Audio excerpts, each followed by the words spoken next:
I pimp juice. Go pimp juice. Let her loose. Here. Get ready to start. We're in. All right, we got some videos that we found today. We're gonna react to or give opinions to. There is something. I just seen this one. I seen clips going around about Roland Martin. So apparently something's going on with Roland Martin. I don't know what, but we're gonna check it out here from this one YouTuber by the name of AT2. So we're going to react to that video of AT2 is going to be reacted to Roland Martin. And so this should be funny. All right, let me pull this over. Trying to see how I can do this.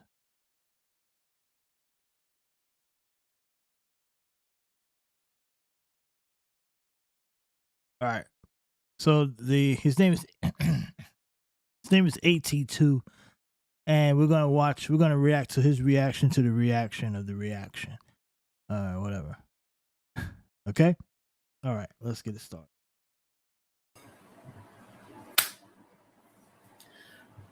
What do y'all want me to say, y'all? I don't know what to say. That's the honest truth. What do y'all want me to say, and what do I say? Because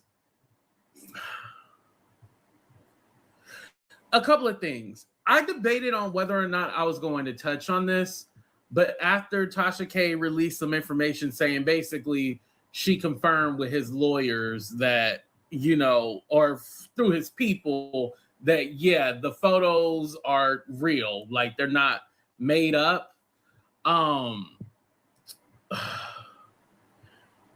It's disappointing for a few different reasons. One, it's disappointing because a man is stepping out on his wife. Like, let's not forget that key component. Should people be able to like what they like and do whatever they want to do? Yes. But when you're married, no, you cannot do that. You need to be faithful. And, I'm not a married person. Y'all know I'm single as hell, right?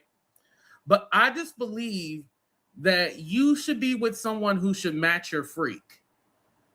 You need to be with somebody who can match your freak so you don't step out on your relationship. And granted, okay, we don't need to hear your your moral compass here. Yeah, people cheat. That's what happens. It's part of life.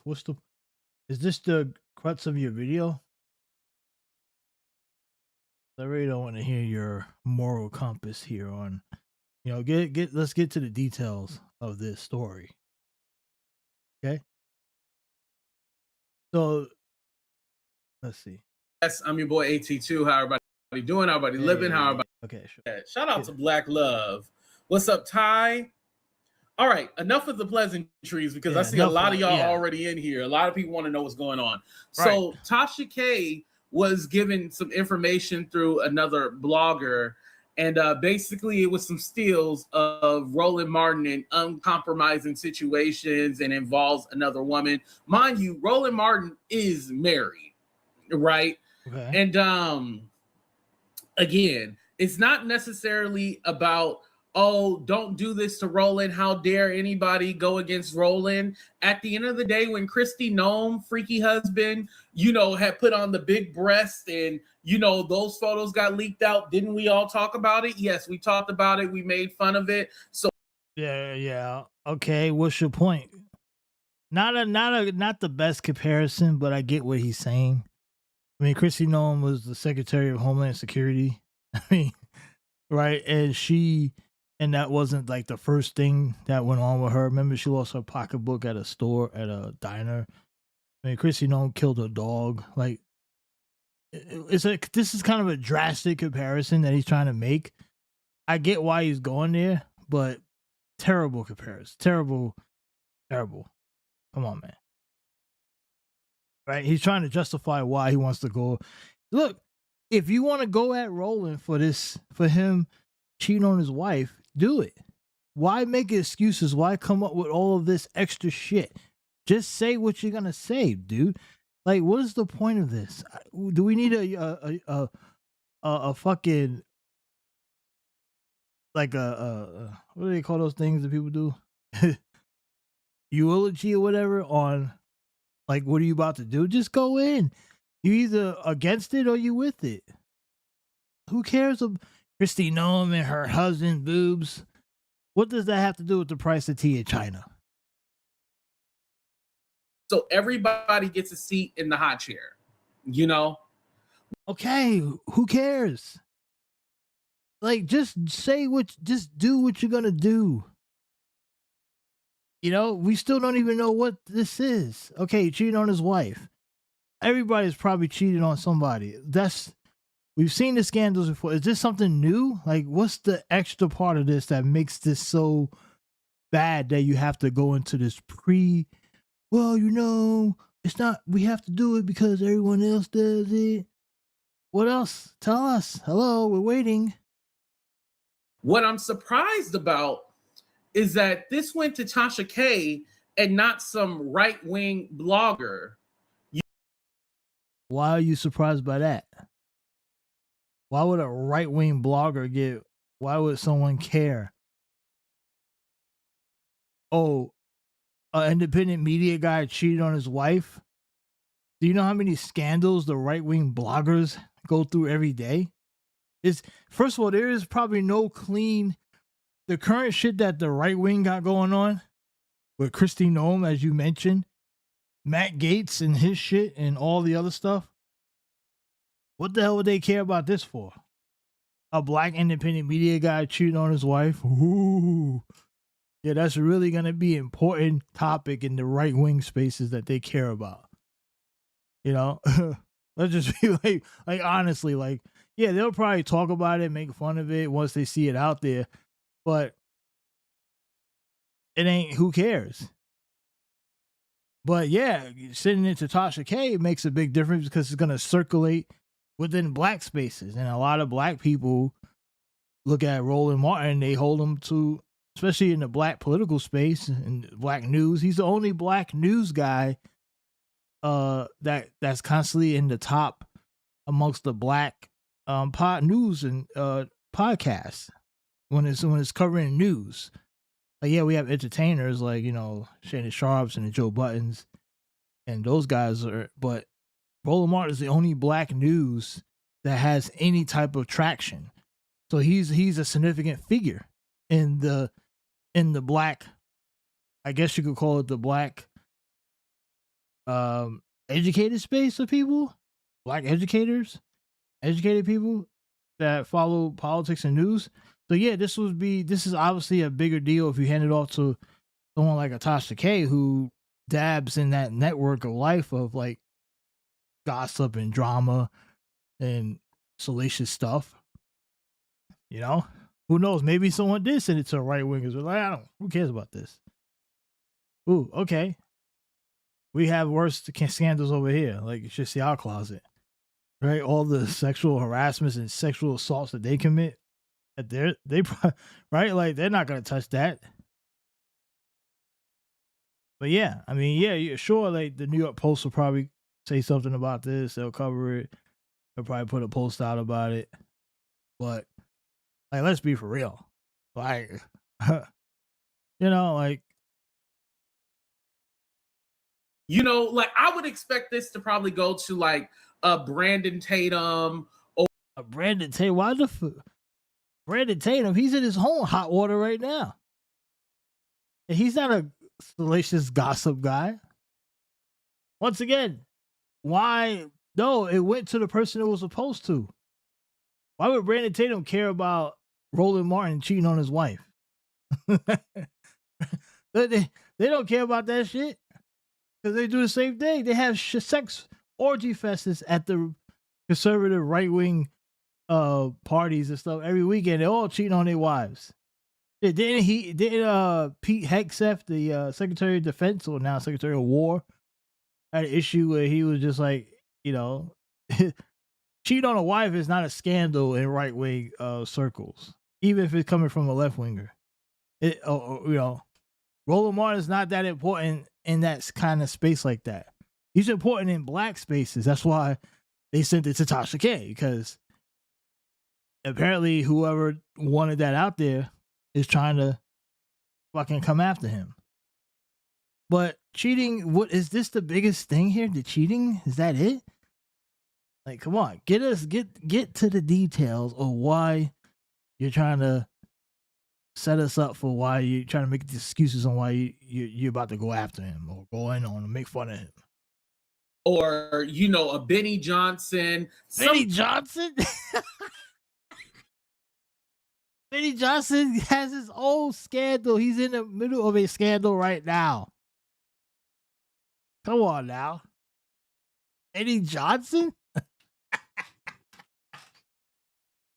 That thing went nowhere. First of all, I'm gonna tell you what would have happened if that would have came out and it went to those two without going to someone in the space. It would have got either debunked, it would have got ignored. Yeah, it would have been in the cycle for like 24 hours.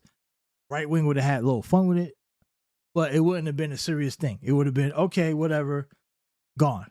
Because Roland's audience doesn't watch Benny Johnson, doesn't watch Brandon Tatum.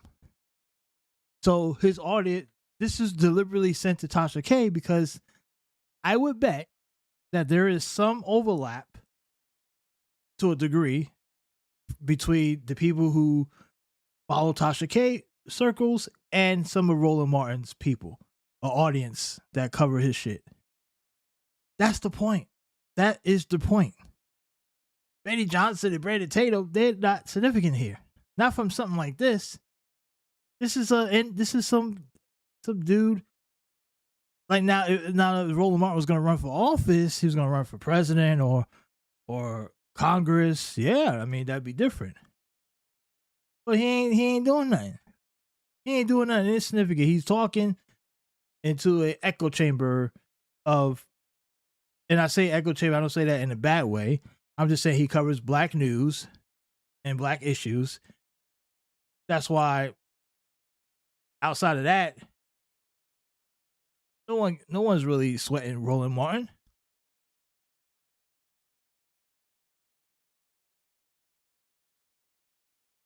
That realm. This is what makes it kind of interesting. Like, damn, okay. Tasha does have some pull wherever, you know, no matter what you think about her, she got some pull. So let me go ahead and make this bigger so we can look at this together. All right, let's read this because I don't want to wait. So, absolutely saying that I just received stills from a video allegedly showing Roland Martin inside of a woman's home, not his wife, laid out on her bed, appearing to be pegged.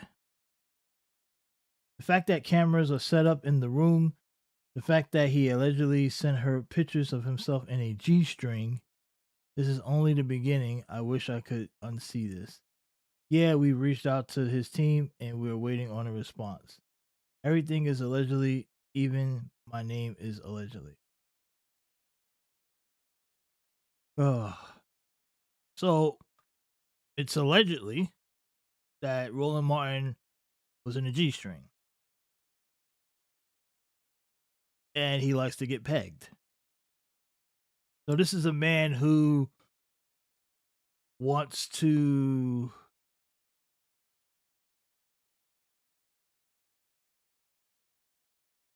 he likes freaky stuff on the side. Is this really the big gotcha? This is not like Roland was the woman underage. If she was an adult, yeah, morally, you know, the man cheated on his wife. If that's what he did, that sucks. But we don't know what the hell's going on. We don't know if they got an open relationship. We don't know what their status is. This is another problem with when people try to comment on people's marriage or relationships. We don't know what their arrangements are. Right? We don't know what we don't know. We really don't know. We don't know if the wife, maybe she has an agreement where she can go off and do her thing. Because you got to remember, these people are older, right? Roland Martin, how old is Roland Martin? I don't even know how old he is. I think he's in his 50s, if I'm not mistaken. Let me check. Let me double check this.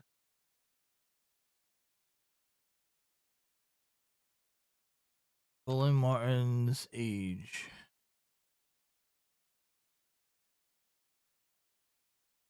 He's no, that's not him. Okay, I was like 86. That doesn't make sense. That's the fisherman. All right, so Roland Martin appears to be 57 years old. 57 years old, right? So he's 57, and so he's probably his wife and him probably have arrangements where they obviously at 57 there's gonna be things that he does that his wife probably ain't gonna do. I don't see how that's anybody's business, honestly.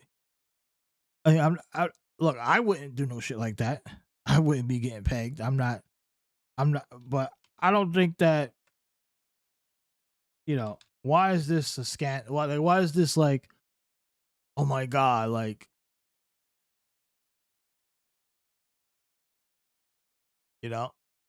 So his wife is 71 years old? Wait. Hold up. Yeah. Wait, is his wife 71? Is that for real? No way. Let me check this. Okay, wait up. Hold up. Hold on a second. Says his wife is 71. Which would make even more sense on why Roland would have side hustles or side things that he would do. And maybe she knows about it. Is she really 71? She's 71. She looks damn good for 71, according to these pictures. She can't be 71. That don't make any sense. But we know they've been married for a long time.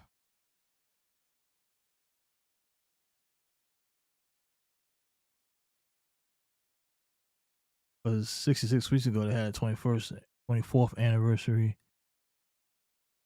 Okay, that was a photo when they first met. Okay, so it's much different now. Let me see this one.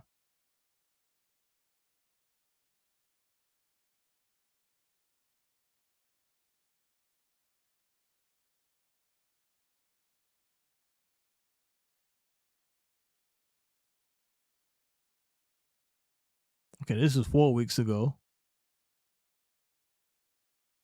Is she really 71? Because he's 57. And they've been together over 20 plus 25 years, 66 weeks. So that was 25 years.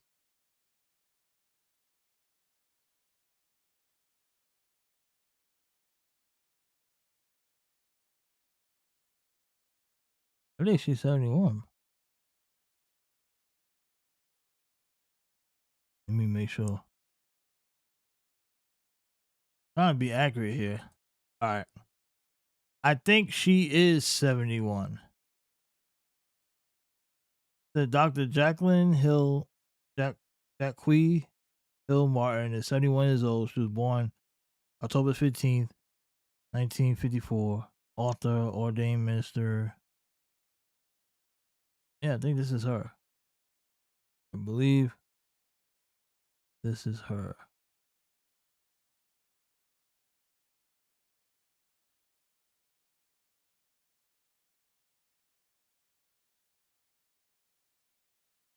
This 71 could be his Bob too. That's why. I mean, that's why I don't want to. I don't want to excuse this to say that this is his wife. His wife is almost older than his mom can be, but I think this is his wife.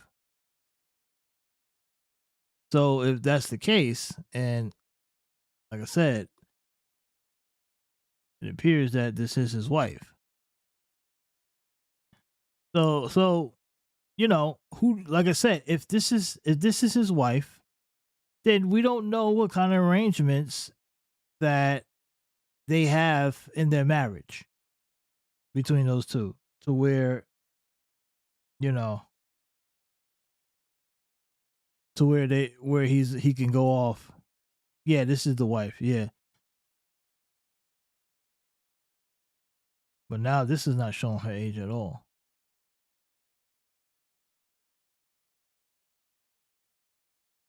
No, she's not 71. Let me. So they've been married since 2001. So they've been together 25 years. Okay, that makes sense. That adds up. Age. Oh, she's 61. Okay. All right, that's a little that's different. Okay. I was say 71. That isn't, because she don't look nowhere near 71. All right, so she's 61 years old. Okay, anyway. So the point is, she's 61, he's 57. So they're at that point of their stage of their life where maybe they have an arrangement on what they do. Like, no 61-year-old woman is going to be pegging her husband or a man. So they probably have an arrangement. Like I said, I don't know. People have their own different fetishes and stuff that they do behind closed doors. And for him, I guess he bummed out that his shit got leaked out. Whoever he was dealing with was a bad actor, right? He dealt with someone who betrayed him, and so that's what he has to deal with. But I just don't see how it's really our business to, like, really, I don't see how it's really our business or to care about this man's sex life. As long as he ain't doing anything with underage people, or breaking the law. That's how I look at it. So, we can have fun with it. You want to make some jokes or whatever. But, yeah, him we don't know if he cheated on the wife. We don't even know if he's cheating, because we don't know if they had an arrangement. Unless the wife comes out and says, and says something about it.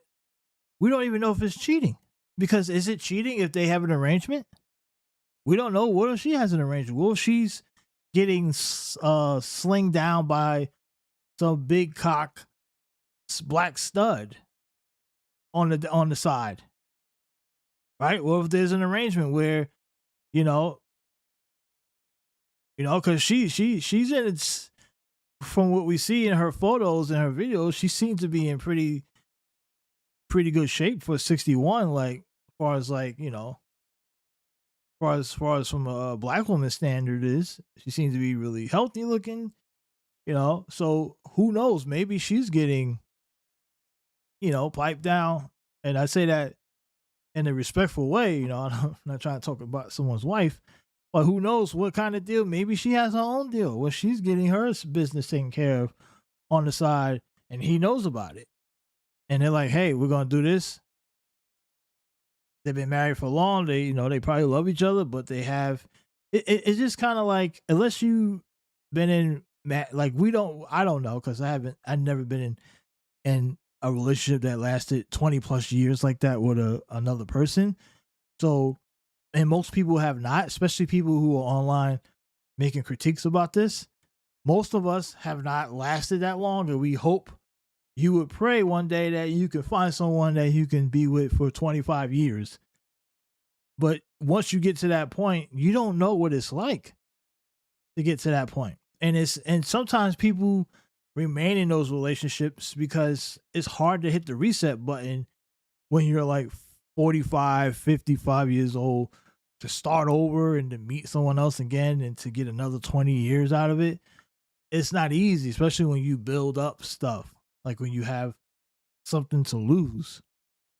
So who knows if their marriage is really where it is right now. Maybe this is how their marriage continued to last, because they were able to spice things up and have open. They might have an open marriage for all we know.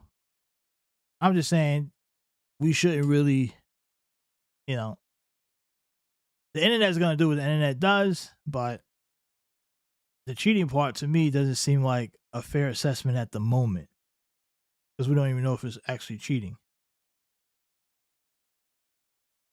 So it says, it's absolutely insane that I just received stills from a video allegedly showing Roland Martin inside a woman's home, not his wife's, laid out on the bed, appearing to be pegged.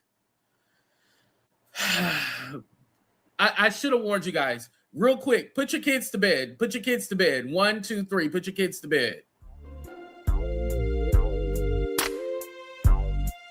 Once again, who cares, right? Like, why should we care about this again? Is the question. Was the woman of age? She's an adult. He's an adult. Right? See if I can skip ahead. I'm a start over again. So she said, it's absolutely. So we don't want to keep hearing that. So yeah. So when I seen this, I just kind of never minded. I was like, oh, whatever, I don't care. And then like it was when she had posted this. Let me go ahead and show you guys. Scroll down a little bit.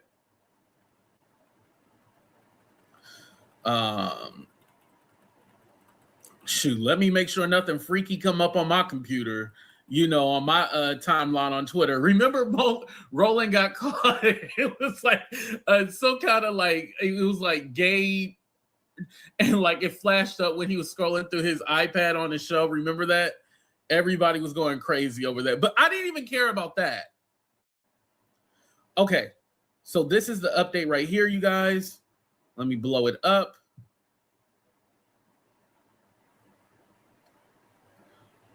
So this is the next. So this is the update. She said, Roland Martin's team has confirmed to my team that the stills I received of him appearing naked in a woman's home that's not his wife are 100% authentic. He says he is being extorted. He also proposed that he would be suing if we or any other blog disseminates these hilarious ass images of him appearing to be in leopard print thong. I'll be breaking down everything. Okay, so she's going to be breaking it down on Monday. And then she also did a video updating us saying that she, would be talking to his lawyers and stuff like that about this. Okay. So he confirmed that it was him in his, in his leopard thong, whatever. What is this supposed to mean? Like, what does this mean? Like, how does this change?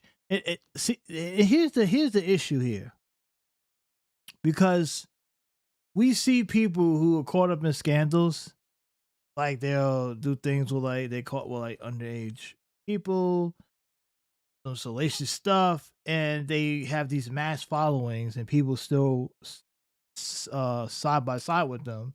They just had a poll the other day that said 9 out of 10 Republicans or 9 out of 10 MAGA, some crazy poll, would still vote for the GOP nominee, still would vote for a Republican, even if they were accused of sexual abuse, sexual assault. So I think it was 9 out of 10. 9 out of 10 MAGA, maybe? I don't even go look it up again. I don't know his quote. Republicans.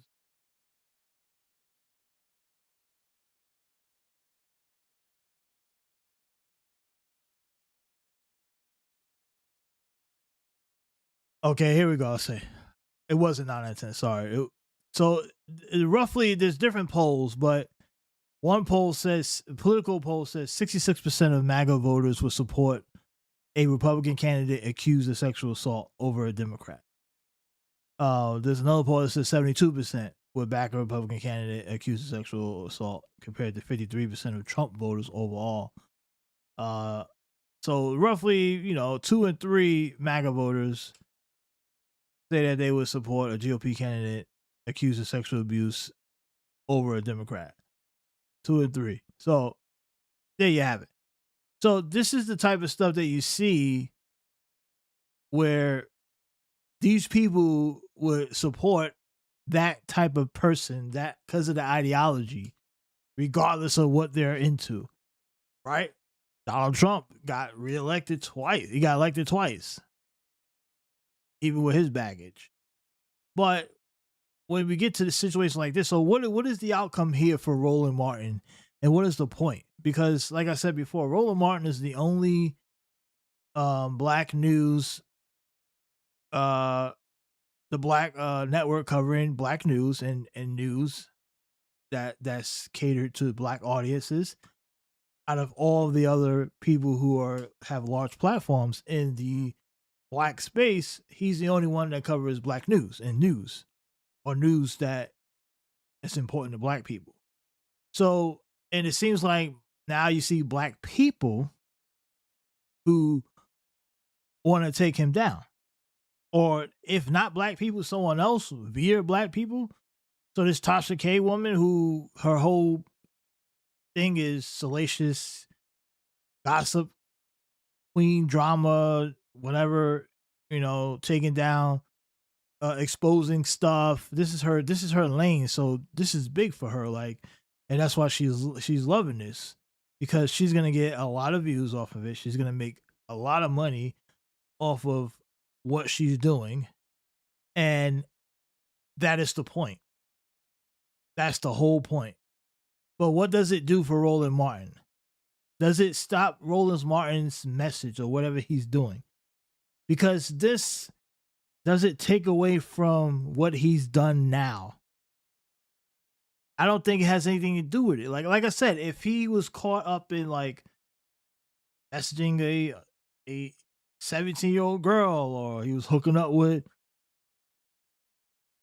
some questionable stuff like that, then yeah, okay, he needs to be exposed and taken down. But he says he's being extorted. That's what he told Tasha K, which I could probably believe that, because if you're dealing with a woman and obviously they see that you're becoming more and more popular, your show is ranking in the algorithm. They see your shows, you're online talking about how all this money's coming in, these money orders. Now they're for the network, they're not for him personally. But we don't know his personal finances. We don't know how much he takes off the top of any of that stuff. But yeah, people are gonna come for you, and you messed with a woman who probably wants some more money. So my thing is, he probably was paying this woman to have. Now I don't know. This is just my opinion. It's unscripted opinions. He probably had an arrangement with this woman, and she probably wants more. And they wanted to renegotiate. He probably said, "No, I'm not going to renegotiate." That could have been part of it.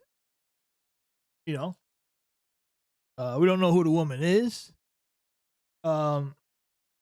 So the fact that it got all the way to the point to where that woman already leaked it out, which means that obviously they were probably, I would assume that they already had conversations leading up to this moment.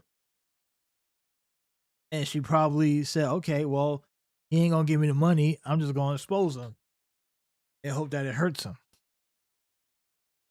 So there you have it. Because my thing is, it was a reason why I say this was an arrangement, and not, I think it was an arrangement more so than just him hooking up or him like sneaking away. Because what if she had just sent that to his wife? That would have been the easier thing, right? But I think the reason why she didn't have to send it to the wife is because the wife probably already knows that they have arrangements like this. So sending it to the wife probably does nothing. This is why I believe this was more of an arrangement than just Roland having some secret lover on the side. This was an arrangement. and the arrangement went left because the person wanted more money, so he's being blackmailed. But none of that has anything to do with his news coverage, and how he covers his news, how he covers his network, his Black Star network. None of this has anything to do with it, unless it's someone who works on this network. Now, if we find out that the person who was pegging him worked at Black Star Network, then that opens up a whole another can of worms, because now you're talking about potential employee or partner in business, and then you're saying, okay, now you're starting to shit where you eat. So, that would be a real problem. So, I'm just saying cheating because we don't know if they had an arrangement. I'm just saying. But let's go on. Okay. So here's the thing. Because like I said, I wrestle with this because I respect Roland Martin as far as what he does and who he is. One of the pillars in Black media, somebody who got kicked off of his show his show got canceled on TV One, and then he went out and did his own, he got the Black Star Network, and he helped so many people and put so many people on, right? So I debated about even talking about this, but here's the thing. Just because you are great at what you do does not mean that it's okay for you to be stepping out on your wife and now you in this mess right here. Dude, you don't know what the arrangement is between him and his wife. You don't know. Unless you know what is going on behind closed doors, how could you say such a thing? You're taking a position like you're automatically making it seem like Roland's the bad guy here. You don't know what's going on. And from watching this show in the recent few months, I kind of felt like there was something heavy going on with Roland Martin.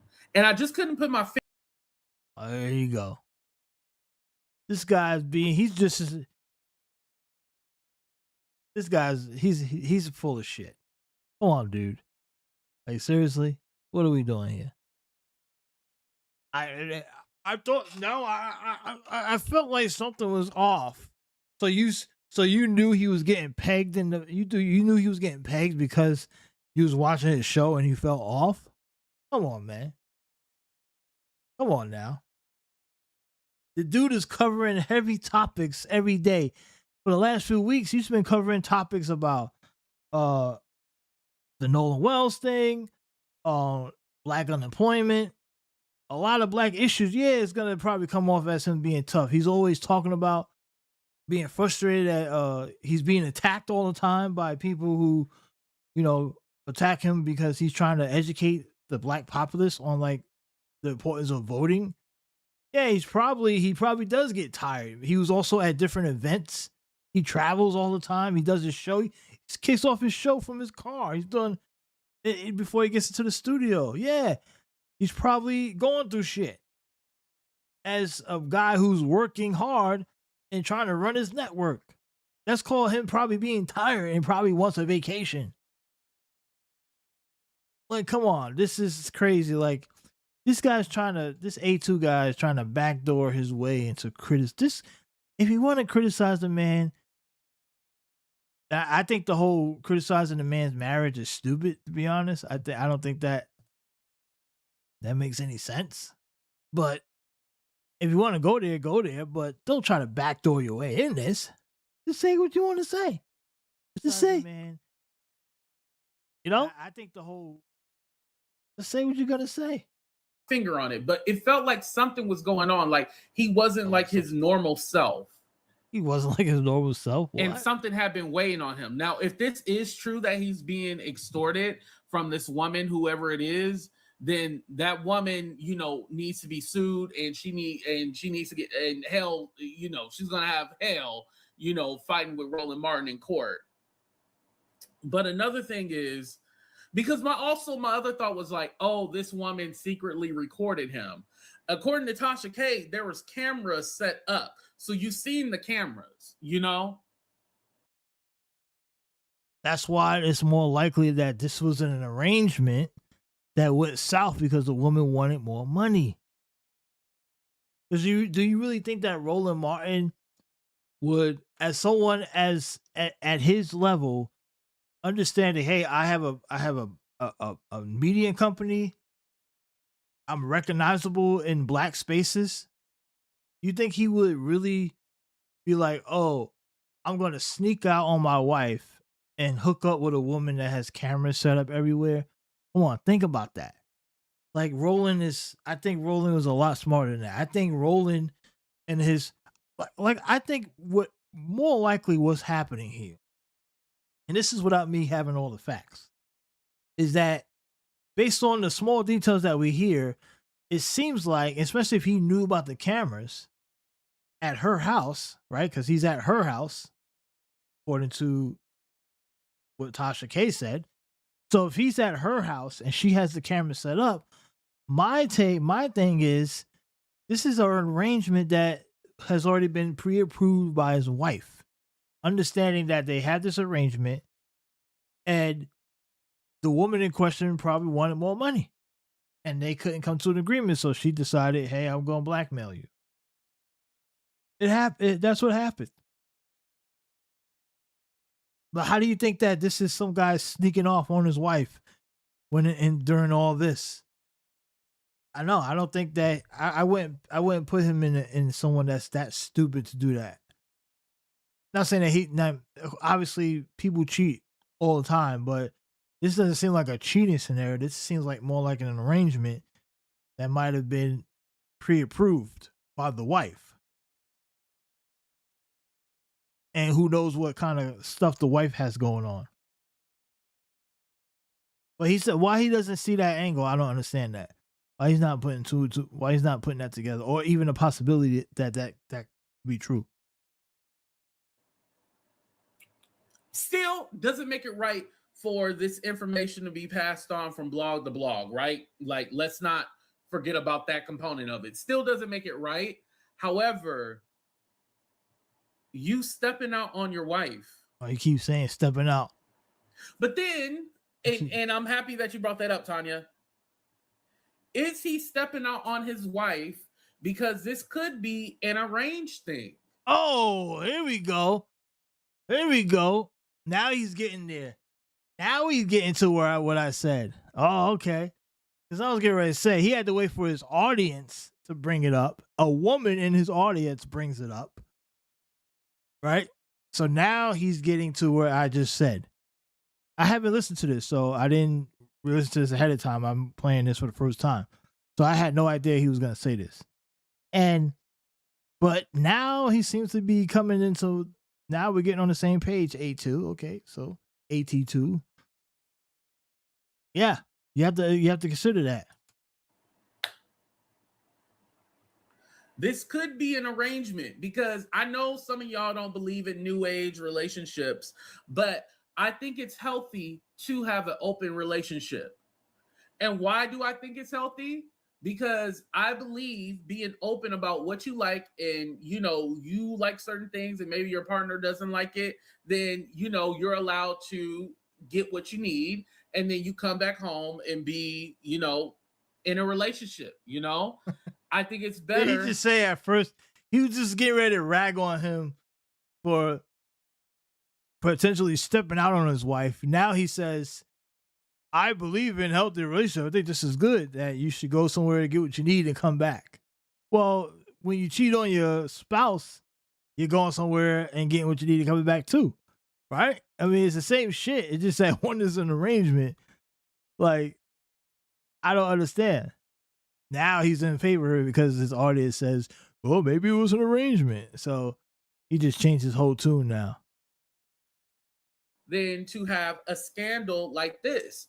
It doesn't matter if it's an arrangement, it's still going to be a scandal because people like Tasha K gets the leaked out. It's a scandal when the person is trying to extort you, even if you have an arrangement. Even if you had an arrangement, the wife knows about it. Obviously, it's still a scandal because the woman says, "I want more money." I leaked out the photos to a blog, knowing to Tasha K, right? Which means that it was someone in the space. This is someone literally in the black space. It could be it could be someone that usually worked for him, maybe someone he met while he was on the road, right? It could be anybody. But it's obviously someone in the black space. A proponent for open relationships. This is probably why I'm single. But oh, don't judge me. I see y'all already judging, damn it.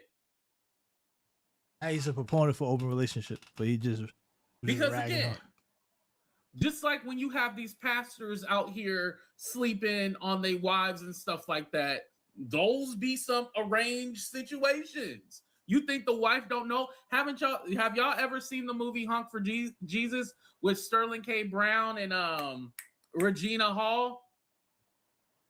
Regina Hall and Sterling K. Brown.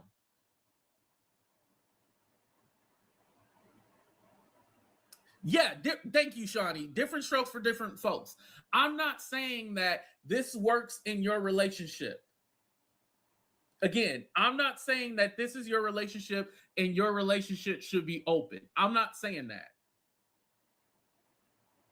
But what I'm saying is, if people have an arrangement, then you have to respect their arrangement.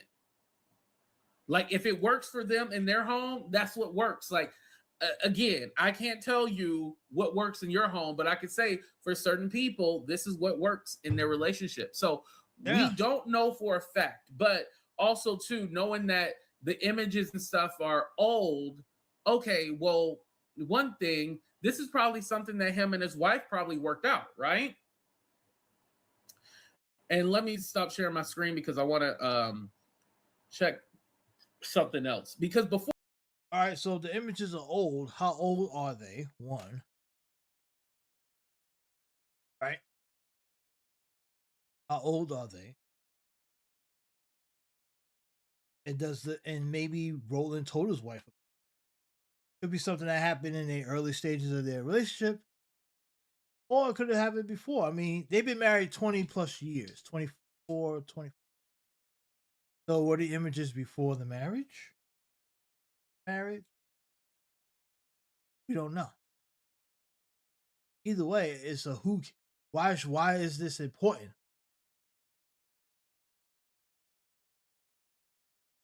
Beforehand, I did check Roland Martin's YouTube channel to see if he addressed it at all. I don't see anything, but I forgot to check X and see if he made a statement. Because, I mean... why would he need to make a statement about this? Roland.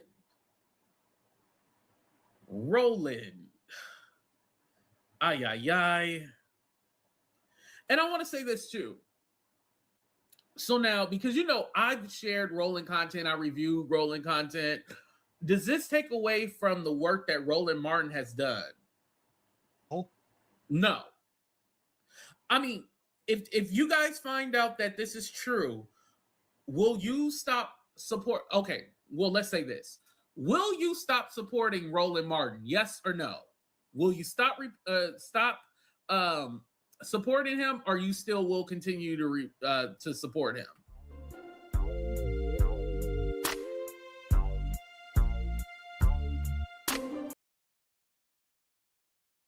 But it should not take away from the news, because it has nothing to do with the news. Okay? It's so funny that these people, and I'm looking at the comments on this video, like the chat, and one person said, yes, it does to me. But it's so funny because there's literally companies out there that are in scandals and people are still running by shit. I can guarantee you probably support a company that is in some kind of vicious scandal and you continue to go support it. It's so funny that you would say you would you would stop supporting Roland Martin because he engaged in some adult activity that is not to your liking, but you will still support while you're still on the platform of YouTube, or you probably still use Amazon, I bet, who, you probably still use any product from your iPhone that is literally made by child labor. How many products in your home is created by child labor in other countries? Whether it be clothes, appliances. How many products in your home that has cancerous materials in it and you still bought it? And you still supported that company? Like, miss me with the bullshit. Like, these people who have these these high ass standards that are impossible for people who are trying to do. He's one of one. Literally one of one. And they're like, oh yeah, for me it's gonna be different. Well, what are you gonna do? So you're willing to crash and burn down a black media that's covering important topics because he likes to get pegged? Or he used to get pegged, or he was pegged? Come on. Like, what are we talking about here? And then then they wonder why there's no growth. You can't grow.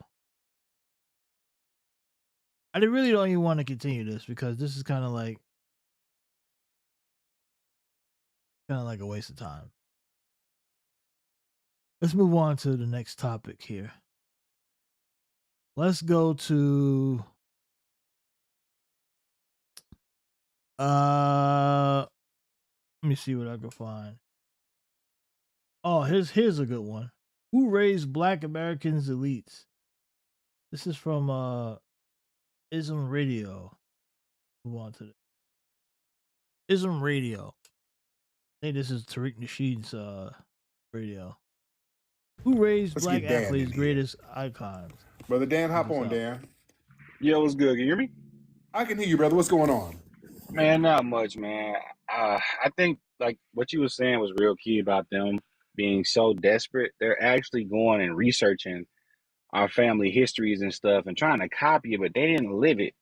So it's real easy to see through it. And then when they was talking about, the guy was talking about the Haitian thing, notice what he said. He said, oh, there's history and there's the YT man history. It's like, nah, that's not what happened.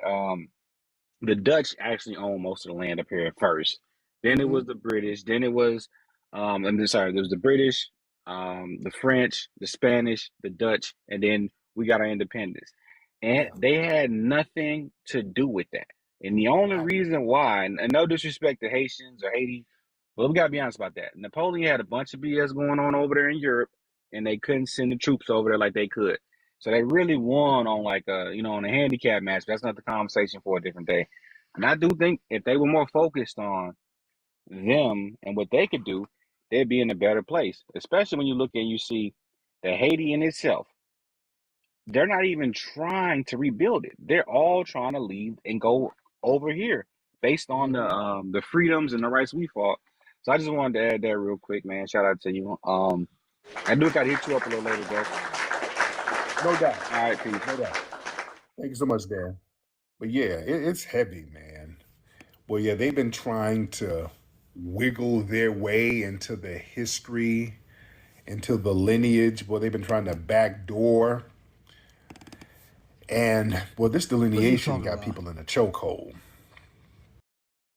Okay, the video just starts off that way, but what is he talking about? Lineage in a chokehold.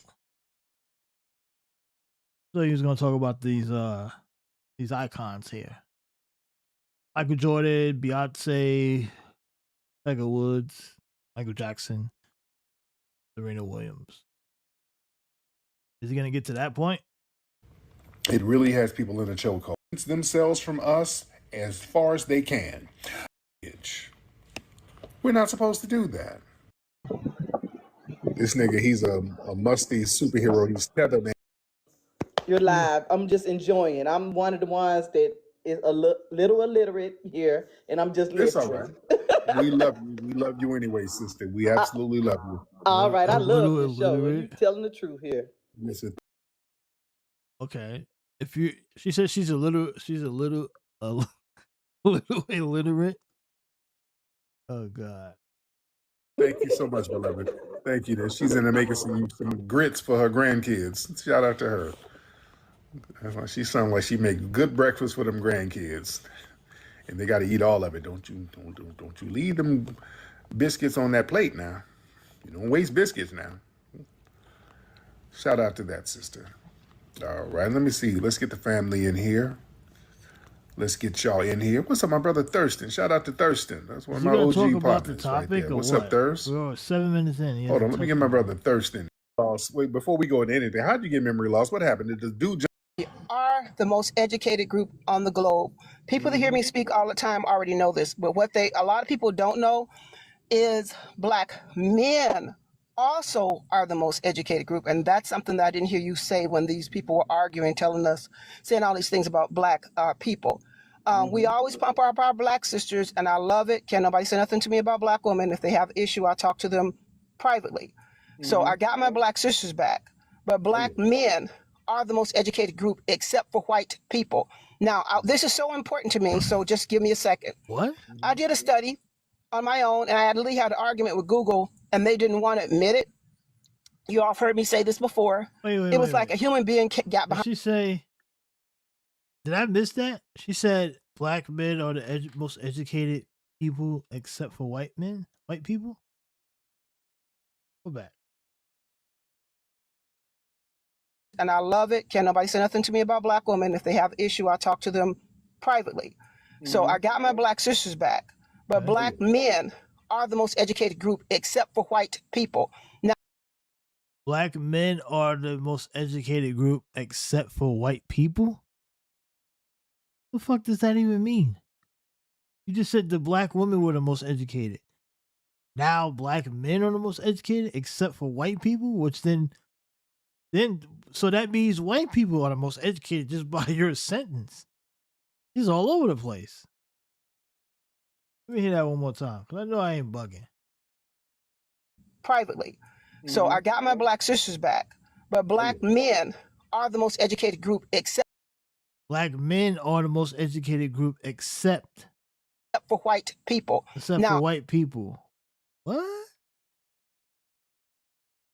So Black women are the most educated. Black men are the most educated except for white people. What the fuck does white people got to do with Black men? Except? Oh, God. I'm lost. I can't even put together what she said. This is so important to me, so just give me a second. I did a study on my own, and I had an argument with Google, and they didn't want to admit it. You had an argument with Google. Oh boy, this is gonna go. You all have heard me say this before. It was like a human being got behind Google and started arguing with me, and they did not want to give out the information. I started saying, just like it was like a human being go behind Google arguing with me. Oh my God, you're really not living. You're not holding up to the title that you claimed earlier a few minutes ago. Just saying.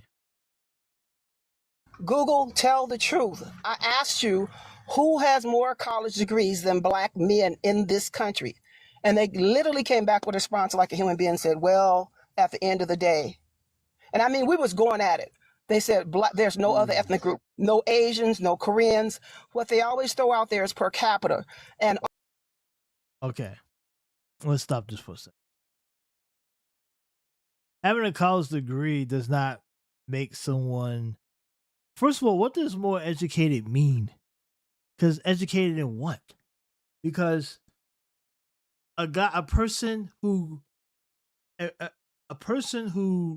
graduated high school that didn't go to college but is well read on current events, understands politics and civics,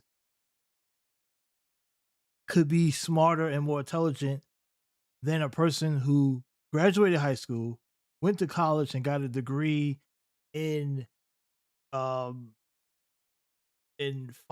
finance, in fashion. So you're telling me the person, the person that went to college and got a degree at a fashion institute is more educated than a high school graduate who is well versed in politics, current events, and everyday life? No. So what does the well educated even mean at that point? Because college degrees are about as useless as the paper towel as a wet paper towel. Now, many of them, not every degree. Of course, there are some degrees that are very important, but because college has become a scam now, it's like once they made everything a degree, like you want to learn how to bake a cake, go to college and get a degree in cake baking, right? You want to learn how to do whatever, like all the stuff that you could literally do as a trade.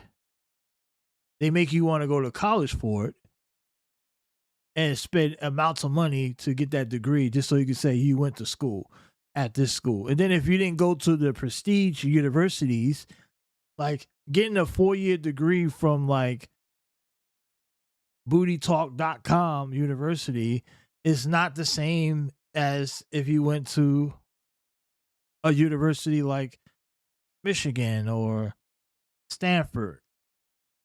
So it does depend on where you get your degrees from to be considered educated or highly educated. I think the educated thing is so loosely pushed. It doesn't equate to intelligence in no shape or form. So when saying that being the most educated because you have a college degree or more people have degrees, that doesn't mean that you're the smartest. Especially if those degrees are not leading to building anything up, right? Like I'm talking about like making major change.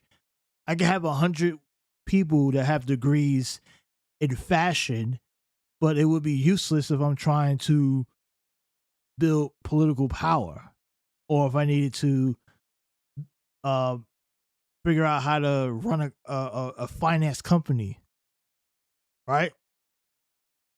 Like come on, like you come into a job interview with your 4-year degree at some fashion institute, and it's you, and then the guy walks in the door who graduated high school. Maybe he did a couple years of college, but he knows how to run a business. He ran a community store or a convenience store.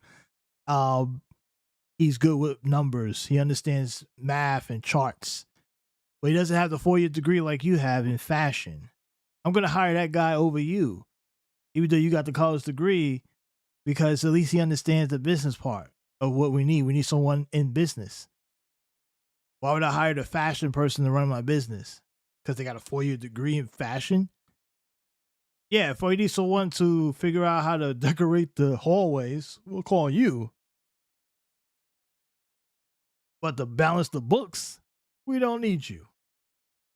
You know, so this college degree stuff is just like crazy that people use that. It's a dumb argument. It's stupid. It's useless. It's pointless. It doesn't mean nothing. I'm sorry, it just doesn't. It's not something to brag about. You know? Forget about bragging about the most educated. Okay, what does that mean though? Like, what does that mean? Because if you use all of your education and your degrees, can you rebuild and you build and sustain a community with your degrees? If everyone has a degree in fucking fashion and how to make shoes and skirts, then how does that? What about engineering? What about AI? What about those degrees? What about mechanics and that stuff? Things that are important. Electrician. These things. These are way more important than some fucking college degree in finance and in fashion. I don't give a fuck that you can draw. You can make a dress. Okay. What? What does that mean?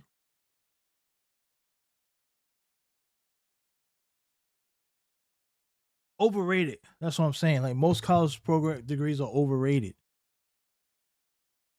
On average, from any different ethnic group, Black men have 1 million more college degrees. The reason that's so important to me is the way they have done our men down through the years. I also want to say quickly, you all need to do some studies on our Black men, all the stuff our Black men have done. Look, Black men have been very educated. Black men, even if it's not as the same amount of number as the Black women, the Black men actually, their degrees are probably worth more because they're actually degrees in real fields. So yes, that is true. But that doesn't equate to like intelligence in any way on a large scale. There are brothers in the hood who stand on the corner all day that would do circles around you when it comes to when it comes to money, when it comes to numbers. They ain't got no college degree. So you could find, because a lot of the knowledge is based on reading, right? Reading, picking up prior information. That's the new way people gather information today. Intelligence. You don't need to go to fucking college. You need you need discipline and reading. You get discipline, you got reading, you can learn anything you want without a college degree. Only thing a college degree does, it just says, okay, you're official, and you're officially, you can do it, and we can trust you to do it because this school said so. It's more like a permission to be successful. You have to go through the norms of getting that approval. Like, oh, well, Stanford says Harvard, hell, right? Like an exclusive club. Come on. Civil War would not have been won without our Black men. I think they said it was 1 million of them out there. We have 400,000 Black female veterans. And it's just so much on our Black men. You know, when you don't think about your skin, right? You don't think about it unless something bit you or what have you. And literally that's kind of what we do with our Black men overall. We don't think, I mean, we love them, but we don't think about how powerful they are. And I'm asking you all to do some studies on all of the things that our Black men have done. Is so important. And then we have to go back and teach our own people and our own children about our men and women together. Nobody should ever open their mouth again after they do a study and find out that Black men are more educated than any other group except for white T America, who had a head start. Just wanted to throw that out there. And then to the guy that you were talking to earlier, I was so glad, and I'm sorry to be talking like this. Just let me throw it all out there before I forget something. Mm-hmm. The guy that came up saying that he was from Louisiana, I just kind of had a feeling too, but you really be sniffing him real quick.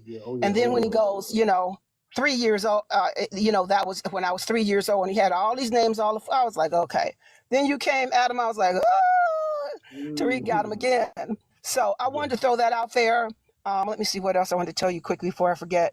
Those, they were saying that Black Haitians were saying that, of course, dirty Black Americans, they said that they're the college degreed ones, and they are the homeowners. I looked them up, and I could be wrong because that little memory loss, but I think they only have 63,000 homes. Somebody look that up. Black people have something like 7 million homes. With all the stuff they've done to us, we got 7 million homes. We have nearly 9 million college degrees. I know they're just facts and stats I'm throwing out there, but the problem is it's probably 5,000 people that have not tapped in. Everybody listens to the generalizations about us and thinks that we're dumb and they're sleeping on our people. And you all have 1,200 people in this chat. I just wanted you all to know that. And Tariq, man, dude, I thought my family's funny, and they are. But dude, sometimes I sit back and I listen to you, and I just wonder why. I'm wondering, as you're talking, do you be laughing inwardly? How do you say the stuff and don't just crack up and just blah, blah, blah, all over the on the phone? But you don't. You just hold it in. So, man, you're a professional. And that's all I want to say. If you have any questions for me, I'm cool now. I got it all out. Thank you so much. Yeah, pretty much just slobbed his knob for like 2 minutes, and she just wanted to blow him and shit. I mean, she was making some good points about the Black men and stuff. She was right about that. So I'll give her that. But a lot of slobbing going on. Foundational Black American men are just phenomenal. We know that. That's, to me, that's a given. That's a given, ladies and gentlemen. Now, family, hell, when you look at Here's the problem what I have when they talk about this separation between the different types of black people. The federal government or whoever does these statistics or these numbers that she comes up with, that she came up with, they're not differentiating between black people from different parts of the world. So like all kind of black people have come to America to university, right? So when they say black women or black people, black men, that includes all black men, not just FBAs. Like you don't get to just keep it for yourself because they're not doing separate studies. Don't they understand in the larger viewpoint of society that they love to say white tea society? When they do these studies of like demographics, education, stuff like that, they're lumping black people all in one. Especially like, and they lump it under the term of African American or Black American, but they put everybody in the same boat when they did the study. So we really don't know the raw numbers if you differentiate what FBA is, I guess, the foundational Black Americans with people who are Black in America but have ancestry that are from like Nigeria or different groups. There's no stat for that. So to try to take all the credit, like, oh, it's all us, it's all us. Oh, there's many great black people from all backgrounds that have came to America and done great things. So I don't understand this divide or trying to conquer every single accomplishment. You can't use the Google stats and then try to say that they're only talking about one segment of the black population when there's no breakdown of stats to even determine who they're talking about. It's just black people. Even when they bring up the numbers about the 2 million black millionaires, that's not all FBAs. Many of those black people are black people from different ancestries, from Jamaica or Nigeria and whatever other groups of people. I don't understand what is this division about? I just don't get it. Like, not when it comes to like, look, I understand the division as far as like, you know, the clapbacks and stuff like that, but when it comes to actual raw data, you can't gatekeep that. It's just not. It doesn't exist. You can't make it up. You can't make up your own shit.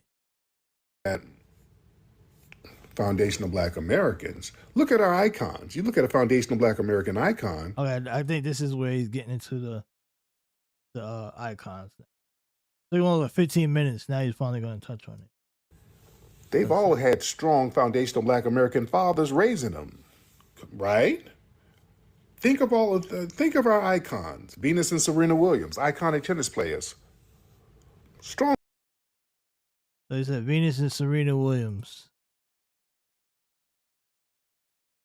Yeah, I mean, but back when they were little kids, was there such thing as a foundational Black American?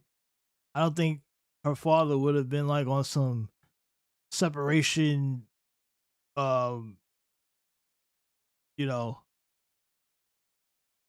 they weren't like, that wasn't a thing back in the days. Like all these icons on this board here all were kids in the 80s. They were kids. They were young people. Not kids in the 80s, but you know what I'm saying? Like they were kids in like the 60s and 70s for the most part. They're not with this. They would not be, their parents would not be in favor of what you're talking about today. They just wouldn't be down with it. Just think about what was going on back in that time. He's bringing up icons. See, so the Serena Venus Williams were born in the 80s. right? So they're a lot younger than Jordan. Jordan was about to be in the NBA, like, right? And they're African American athletes. That's what they call African American athletes. So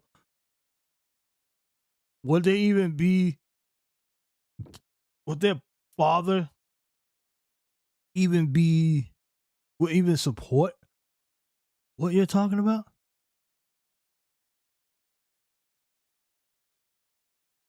I'm just saying. Would they? And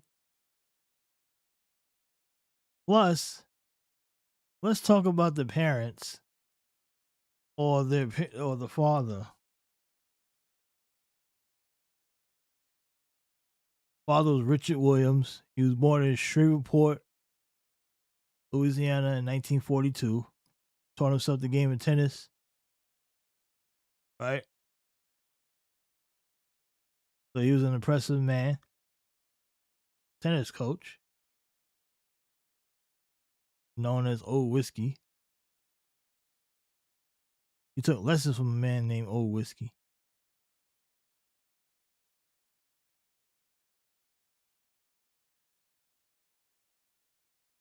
You know? I'm just saying, like, I think that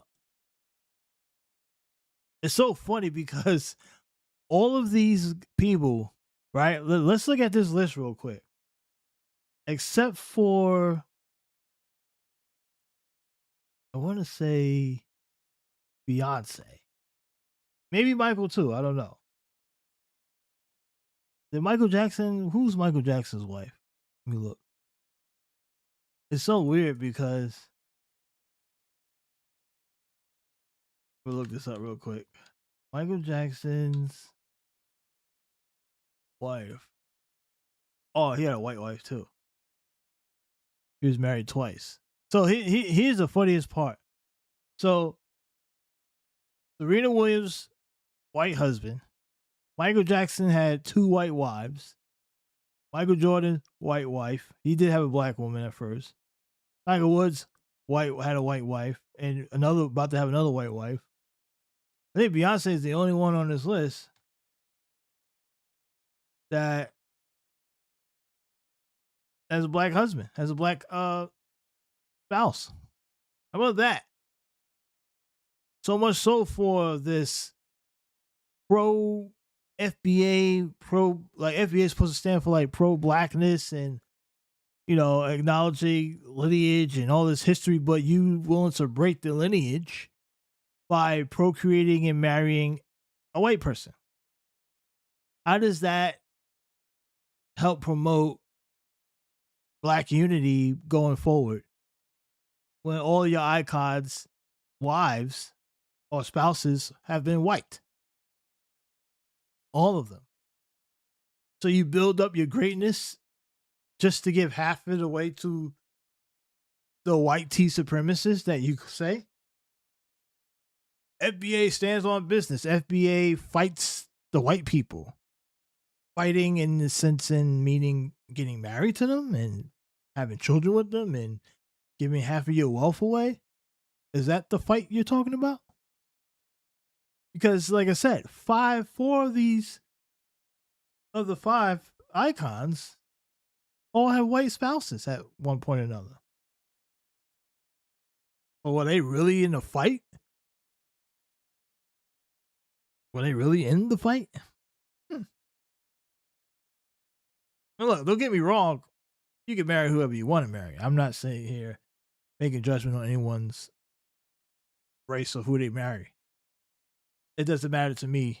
The point I'm making is that you get up here and you speak about how FBA stands on business. FBA is about standing on business against white supremacy, taking on white people, taking on the system and fighting and letting people know, blah, blah, blah. But then you big up icons who literally broke FBA chain in the history. Think about how many more FBA's generational wealth could have possibly been built throughout the 80s and 90s and 2000s if all 5 of them would have procreated with other FBAs. Think about the wealth. Think about how many more FBA golfers Tiger could have created. Think about how many more FBA musicians could have been created under Michael Jackson. Or how many FBA tennis players, future star athletes, could have been created off of Serena Williams and Michael Jordan. Now, Michael did have an FBA son, I believe, but he sucked. Because he did have a black wife at one point. I'm assuming his sons are from his first wife. But, they didn't pan out. Crazy how none of his kids really were good, which is, you would think that, damn, like, you can't get at least one? But I think if Jordan would have procreated with an FBA sister, another female athlete, or someone as good, he might have been able to create another FBA sport. Maybe not basketball, maybe it could have been a football star. Who knows? But just think about the wealth that is just like so if Jordan divorced, when Jordan goes down, his wives, who are not black or not FBA, will inherit all his fortunes. And your kids will probably get pieces of it, but the wife is getting a big chunk of it. Right? Tiger Woods, same thing. If something's Tiger hooking up with one of the Trump's former wives. If something happens to him, if he get married to her, she's gonna get a chunk of his estate, possibly, if he gets married to her. Same thing with Serena and the rest of the Williams sisters. I don't know if Venus has a white or a non-black spouse. I don't know, but we know Serena does, and Michael Jackson did a couple times. So Beyonce was the only one who procreated and had a family with a black man. So she's the only one of this bunch. So who's really standing on FBA business, as you say? I don't know. I'm just saying. I'm just pointing out something that just seems pretty odd. That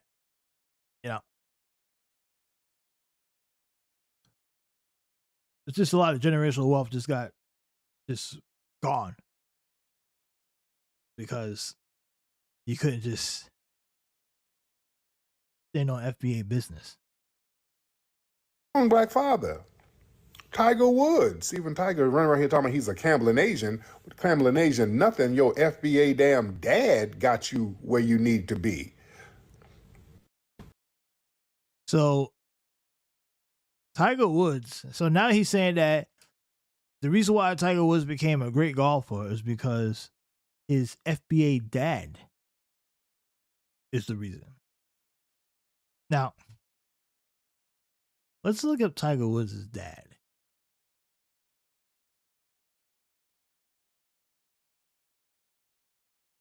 Right. I will say that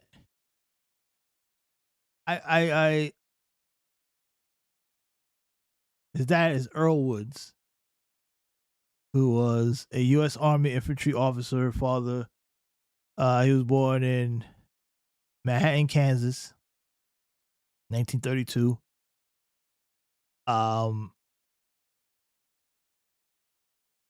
He died in 2006.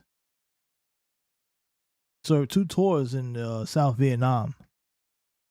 He retired as a lieutenant colonel. So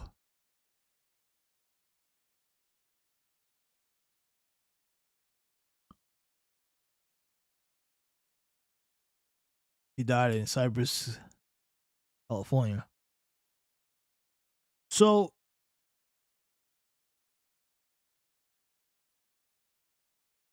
Earl Woods had he was a multi-ethnic background, identified as half African American, 1/4 Native American, and 1/4 Chinese. his father, Miles Woods, was black. His mom also had African roots alongside European ancestry. He had a Native American background. He had Cherokee ancestry through his grandparent. He noted a Chinese lineage that contributed to his mixed heritage. So he's mixed all around. And I think that's why Tiger Woods calls himself Cannibal Asian, because he's representing all of his parents. And Tariq's trying to deny that, but his own father has the background that is what Tiger Woods is referring to. His own father that you're trying to say, his father was only half African American, according to his dad. And he says African American, not FBA. So he's acknowledging his African American roots, as well as his Native American side and his 1/4 Chinese. Which makes sense, because if you look at them, he definitely, you can see, if you look at a picture of Tiger's dad, you could see the heritage in his features. He has you can see the slight, he's obviously not as dark as, he's darker than a Chinese person, but you can see the features that come from the native side of his family, a slight Chinese. You can see the mixture. You can see it. Right? This is like, his dad is not FBA. According to the definition of FBA, they wouldn't consider him FBA. I don't know. Now, maybe because Tiger Woods' father is also black, so I guess that's why. Now, let me look at Miles Woods. Let me check something real quick. I guess he would be FBA by definition, because Miles Woods was he was born in 1873 in, I believe, in Kansas. He was born in St. Joseph, Louisiana. So yeah, I guess the father is FBA. His grandfather's FBA, which I guess makes the rest of them FBA. But Tiger Woods' background, does it, like, you can see why Tiger Woods would associate himself with his father more so than with his grandfather. You know what I'm saying? And you can see why. It makes sense.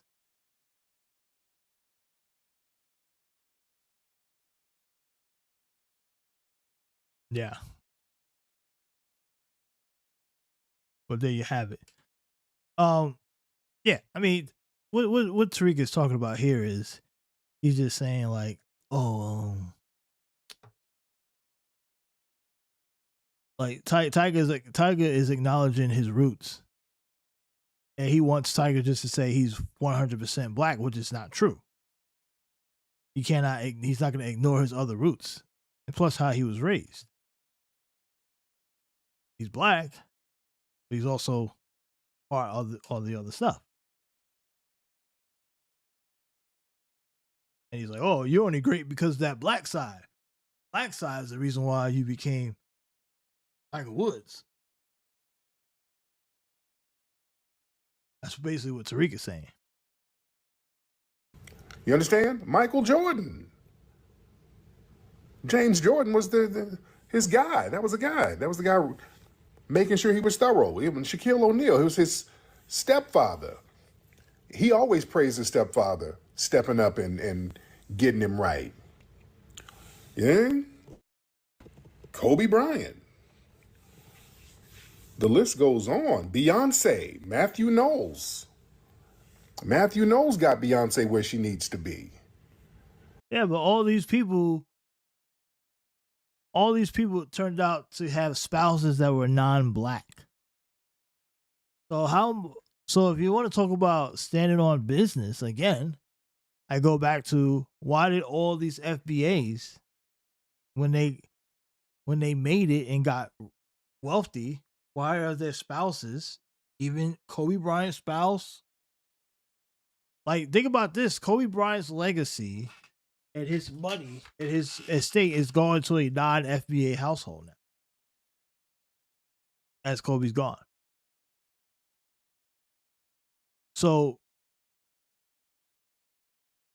like, you have nothing to say about that? Nothing? I don't know. I'm just trying to figure it out. Were the sisters not good? Were FBA sisters not good enough for these successful FBA brothers to start families with, to procreate with, to pass on the legacy of greatness? Were they not good enough? You understand? Shit. The list goes on and on and on. You understand? There's like 20 Aretha times. Franklin, her dad, C.L. Franklin. The list goes on and on. Michael damn Jackson. Y'all can say what you want about Joe. Joe was the shit. Michael would not have been where he was without Joe. In fact, when he got rid of Joe as his manager and got up out that house, that's when shit went bad for Michael, if you want to be real. When Michael got away from his people, his family, that's when shit went left. Shit went haywire. If we want to be real, they try to paint Joe as the bad guy. Joe wasn't the bad guy. You know?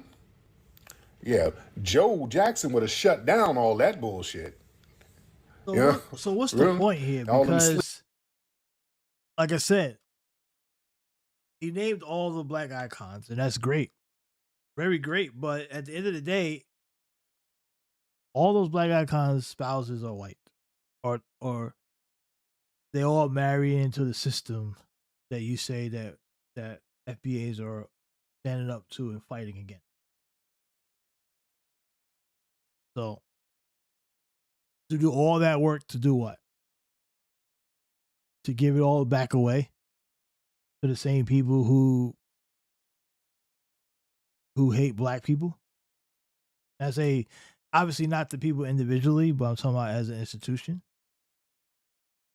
So what was the why? But anyway, I don't know. I think we could probably move on from this, to be honest, because this seems to be he's gloating on like icons, but he's not really providing anything useful here. Let me see. Let's go to Sneeko. Move on to Sneeko. So this video is from Jew Almighty. Last week, Sneeko crashed. Hey, hold on, I'm not ready for you yet. Jew Almighty's doing a video. He's talking about Sneeko turning on Myron. Now, this is kind of like political gossip world stuff. Not really my forte, but I've been watching a couple of Jew Almighty's videos. So I'm in the algorithm now. So he's in my algorithm, I should say. So I guess we'll check this out and see what he's talking about on this. Yeah, let's just check. Out on everybody. Osmongold, this guy's a fucking retard, and fuck Osmongold too. An idiot sitting in his attic. And I mean everybody. It's like super sassy, like, F you. Yeah, you don't want to collab with me? It's greenlit on site. For Optics come out as the bigger person? No. No, I mean, I am the bigger person. I'm a free man, and he's locked up in jail. As a matter of fact, Myron is the only person that he didn't attack. And now it seems like Sneeko finally got around to addressing Myron. It's like, do you want to be a slave that bad? Why do you want to be a good slave? I was born in this country, and this is my country. I'm not a guest in my own country. That's retarded. Which is really weird, because Myron is just as bad, if not worse, as everybody that Sneeko crashed out on. I am the captain. You know what I'm saying? I'm dripped up. I'm dripped up, draped out, you know? But I'm Jew. Welcome to the channel. Yeah, that guy's cringe. You see that shit? Dude dressed up as a Klansman. Please like and share the video. Don't forget to sub. Now, let's get into it. I think it's unacceptable for Muslims to openly pray at Times Square. Well, it's also unacceptable for Muslims to not pray. Like, it's unacceptable to not pray. Like, Myron, you say you have strong opinions about Muslims and what Muslims are supposed to do. You're supposed to be praying 5 times a day. That's unacceptable to not do that. But you're not going to mention that, or you're not going to do it. Instead, you have strong opinions about people that are praying. If you aren't praying at all, respectfully, you should not have opinions about people that are praying. You understand? Maybe figure out your own deen first before you talk about others. This is why I've never gotten why Sneeko is so loyal to somebody like Myron. Because at this point, especially where Sneeko is, I guess, in his life development, personality, whatever arc he's on now, is very opposite of everything Myron believes and talks about. Myron is the same person that thinks America is a white Christian country and should remain that way, when America was 100% founded as a secular country and black people were already in this country before it was founded. Sneeko actually cooked Myron in the debate last year about this being a white Christian country. I assimilate because I'm there as a guest. There is nothing wrong with nationalism, and there's nothing wrong with wanting to preserve your country. So I'm not one of these sub-Saharan stupid fucking monkeys. And honestly, if you guys want to see what happens when you lose the white majority, look at fucking Toronto. No, thank you. Which Sneeko objected to. The host religion gets to assert a level of dominance, unfortunately, because they are the majority and they're the ones that. But the founding fathers didn't intend for that. They didn't even say that. They didn't say they want Christian dominance. If they wanted Christian dominance, they would have included the Bible and the Constitution. So how they can have those type of debates and still be friends or still be aligned has never made sense to me, especially not when it comes to what Sneeko says he believes in. Why? Because the United States of America is not a Muslim country. It's not a Christian country either. It's not. And he just wants to do that to get the American chuds on his side. America is a country with freedom of religion. We've said this a billion times. I said it to him in this debate. Here's John Adams, the Treaty of Tripoli, 1797. Founding fathers said the government of the United States is not in any sense founded on the Christian religion. What else do you need? Which is why church and state was always kept separate until these white Christian nationalists are trying to support Donald Trump's dictatorship and just make it all one big thing. And now indoctrinate kids in school with the Bible. Tonight, the top education official in Oklahoma directing all schools across the state to incorporate the Bible and the 10 Commandments into the curriculum. The move coming just days after Louisiana became the first state to require all public school classrooms to display the 10 Commandments. Texas and Utah weighing similar laws. No matter how much you cry about it, how much you complain about it, how much you want to say fucking Islamophobia, whatever, it doesn't fucking matter. This is not a Muslim country, and to be honest with you, it'll probably never be a Muslim country. They're about 1 to 2% of the population. It's not a Muslim. Yeah, well, you're not doing a great job. What type of Muslim is trying to prevent the growth of Islam? Why? So you're Muslim and you admit that Islam is the truth. You are actively contributing towards preventing the growth of the religion you believe is true. Muslim country. You can sit there and get mad at me all day. It's like, it's not a Christian country. It's not a white country. It's not XYZ. How about this? It's not a fucking Muslim country, okay? You're a guest here. Openly praying. I'm not a guest here. It's like, do you want to be a slave that bad? Why do you want to be a good slave? I was born in this country, and this is my country. I'm not a guest in my own country. That's retarded. If I'm a guest here, then where's my home? They had this exact same debate before, literally. Saudi Arabia? Then Christians, their home would be in Palestine, where Jesus is from. Not in Ohio. If you're Catholic too, then your home would be the Vatican. The founding fathers were fleeing the Catholic monarchy. This is so funny. This is actually Sneeko's version of dealing with a raccoon, a sellout to his own people and what he believes in. Because their argument is about Islam and Islam's place in America. There are people of color that have done nothing but shit on the black community. Now Sneeko is getting the taste of his own medicine because Myron is a Muslim that's done nothing but shit on Islam in America. What I'm saying is, as a guest, right? Because we are guests here. I think what does that mean? We're guests. We're guests. This is not a Muslim country. This is not a Muslim country. It's a freedom of religion country. Yeah. It's a secular country. Okay. What do you mean we're guests? I'm a citizen here. I'm not a guest. No. Hold on. I'm not a guest. I have a passport. I was born here. Of course. It's very frustrating dealing with people like this because they're working against their own self-interest. They're working against their own families. They're giving enemies to their own people ammunition to use against them. Yeah, I think we're guests here. That is. Dude, Myron, we were born here. No. The Islamic faith and the religion of Islam, you are a guest as a Muslim in the United States. I'm not a guest in my home. Bro, we are guests here. We are guests here. We were born here. Yes, but our religion, our religion. So now your faith makes you a guest. Yes, if you're going to open, yes, to a degree, yes. It's not. I'm not just saying this is as Muslims were guests. I think. What about minorities? Are minorities guests in America? Like, what do you mean minorities? Like blacks and shit like that? Or anybody not Asians? white? Anybody not white? Yeah, I mean, I would say yeah. Also guests. Which is why black people have historically hated raccoons and sellouts because they do the same thing. At Times Square is highly inappropriate, not good for the religion in general. And to be honest with you, I brought my brother on who's far more versed in religious, and he was able to cite scripture as to why it's not cool to pray on Times Square. Not cool. There's no like fatwa. This guy's a retard. Where do they find this guy? Saying it's not cool. It says the world is a masjid. We can pray where we want, especially when it's sanctioned. We weren't blocking anybody. They literally have churches in Times Square. There's one like on they had one on 42nd Street. Thinking. Either 42nd or it's been a while since but they literally have churches like fucking in time.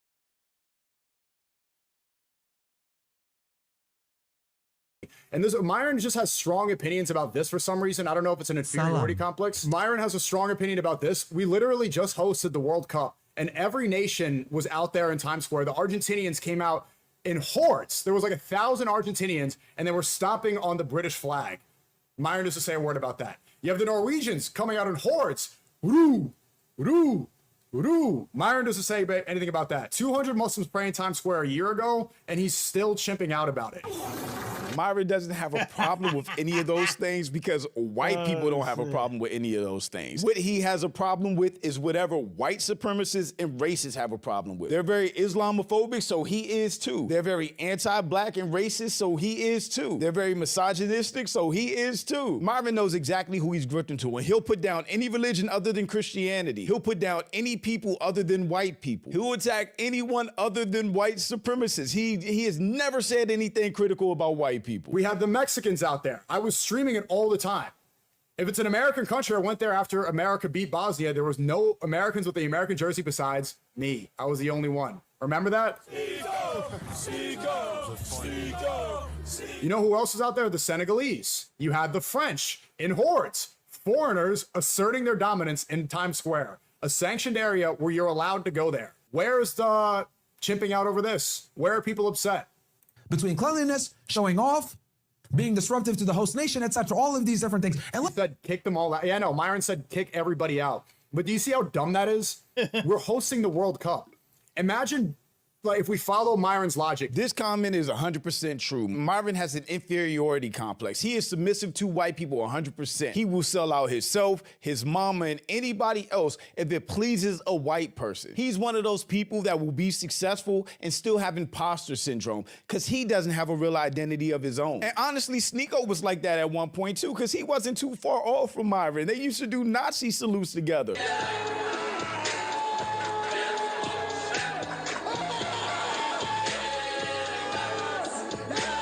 Like they wouldn't be the first people strung up or thrown in the oven if Nazis took over the world. You're hosting the World Cup, inviting people to come and celebrate their nations, and you ban them from being able to wave their flag. That's his logic. You should ban everybody else's flag besides the American flag, even when you're hosting the World Cup in your nation. What? Let's be honest here. Let's be very blunt. Praying in Times Square, whether you don't mean it to come off that way or not, is a show of dominance and we are coming. You might not look at it like that. It might be, yo, it's harmless Ramadan prayer, bro. It ain't that good, Myron. You're Muslim, right? Why are you mad about the truth spreading? If Islam is the truth and we're saying, yes, Islam is not hiding, we're not in fear, why would you be mad about the truth getting around there? Aren't you the red pill? Serious, fair. But what I'm telling you is a lot of people are going to look at it in a negative fashion. Fuck them. Myron, why are you siding with the kuffar? Fuck the people who are mad at the truth for no valid reason. Why are you siding with people you know are wrong? Are you a slave? They are wrong. They are mad for no real reason, and you are amplifying it and choosing to pick them instead of your brothers. This is slavery mentality. This is so funny. These are literally the same arguments I've had against him, Myron, the Cartier family, Officer Tate, all these sellouts. Because they're people of color, but they're siding with white supremacists that hate them just for being born a different complexion against other black and brown people. These goofballs chose to align with MAGA, white supremacists, the far right, and were used, and some of them are still being used as attack dogs against us and anybody that is not a white Christian. Myron, you were in MySpace the other day, and I said, you know, you're doing a great job calling it these, but, you know, if we take this country back, we want it for white folks, and would you go home? And you said, I was born here, and I'm not going anywhere.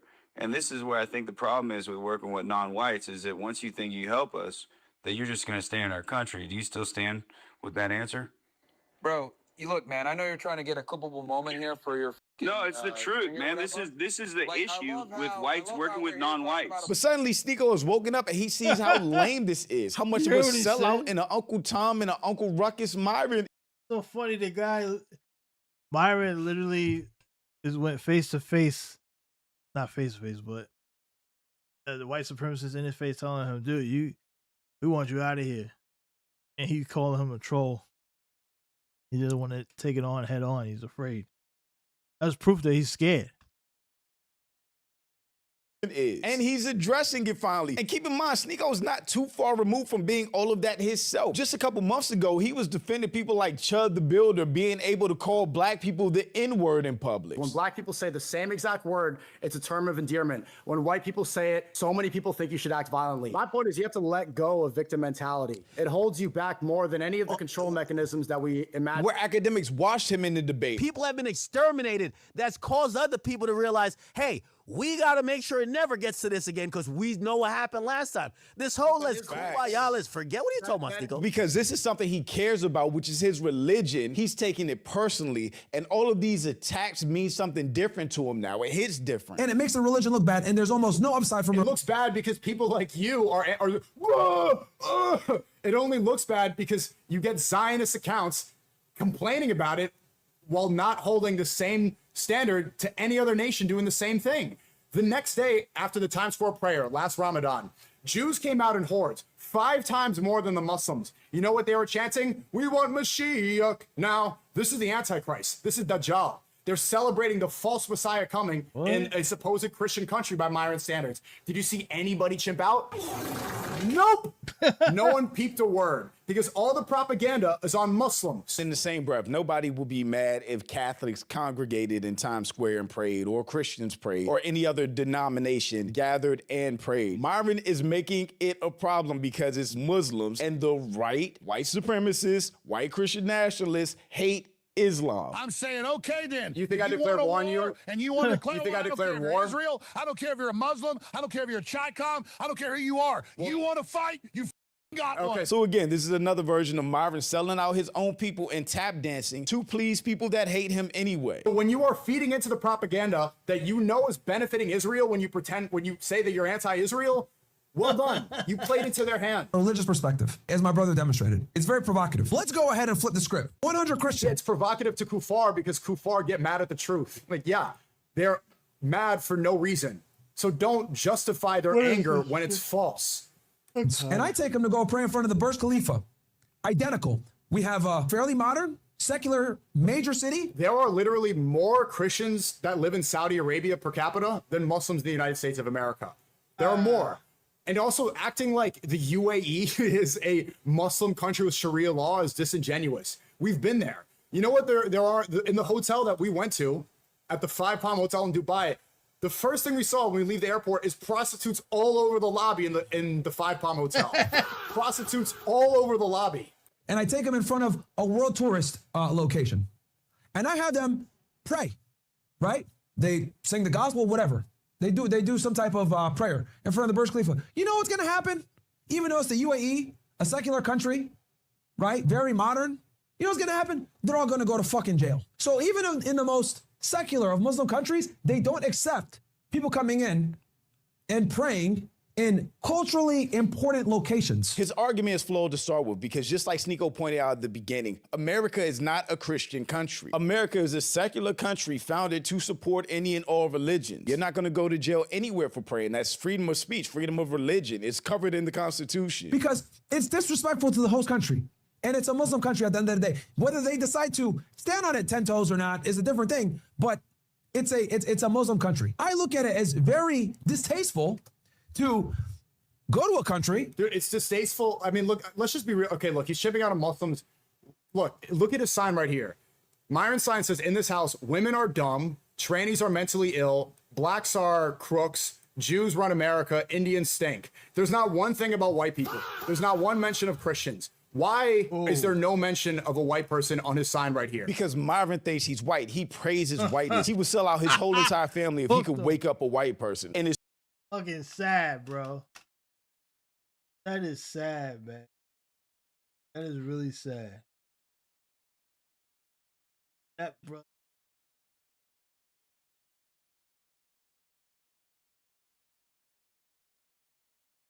He said that he think. I don't understand why would a melanated person want to be white. No, seriously, I'm not. I just don't get it.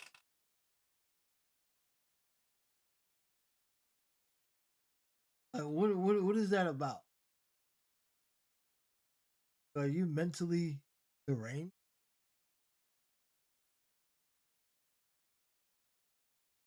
It's crazy it took Sneeko this long to call it out. Through all the Nazi salutes and Hitler praising, through all the anti-blackness and racist shit, all of a sudden, he realizes that Myron doesn't talk about white people. He'll shit on everybody and anybody else, but will never criticize white people. And expect them to tolerate your culture when you would never, ever, ever tolerate their culture. That's my problem. My point of contention is with Times Square specifically because Times Square is an extremely culturally relevant location that signifies the United States. It's one of the few locations where you could be anywhere in the world, show it to anybody, you show them that, they know like the GCC and the Saudi states aren't America controlled and have bases. Yeah, you see how dumb that is? He's saying, like, if you went and prayed in the Burj Khalifa, bro, in Saudi, in the UAE, and the GCC, there's U.S. military bases all over. There's 3 U.S. military bases in Saudi Arabia. If that's the host country and Americans are guests, then get out. You see the comparison? A couple hundred Muslims praying at Times Square. U.S. military bases in Saudi Arabia. Good. They know it's New York City. It is almost a personification of the United States, kind of all put into one. So to pray there openly as a Muslim, I think is disrespectful because this isn't a Muslim country. And then if I went ahead and did the same exact thing in the UAE, a country that accepts tourists, a country that accepts foreigners, a country that does everything in its power Christians, like they do the Sam Frank prayer in a stadium. It's like not even comparable. Honestly, it's about time that Sneeko had something to say to Myron because like I said, he's just as bad, if not worse, as all these other MAGA, white supremacist, far-right people that Sneeko now has problems with. He's a Muslim that hates Islam in America. He's a person of color that is anti-black, brown, and everything else. Myron is just the worst of the worst kind of person. But shout out to my channel and Patreon members. Thank you so much for supporting and thanks for watching. Y'all let me. That's it for that one. Got another video. We got 2 more videos. Try to get to both of them. Last one's gonna be long, but this one is from Couch Politics. Couch Politics be putting together some decent stuff. I started watching his content. So the title is Amicia cross triggers MAGA pundit with one simple comment in heated debate. Iran has now targeted the U.S. water system. MAGA Republicans pundits are freaking out about their action, blaming Minnesota for it. This is the Republican Party, so that is. This video. Let's see what this video is about.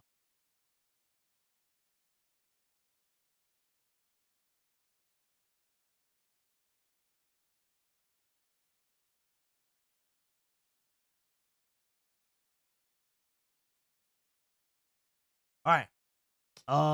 Here we go. Let's watch it. See what we get. calm down to pull out because he does not know how to pull out. He is now regretting he got into this. Extremely patient with them, time and time again. He's threatening to annihilate the entire population. And I People, think how's that that because Rand did X, she would do.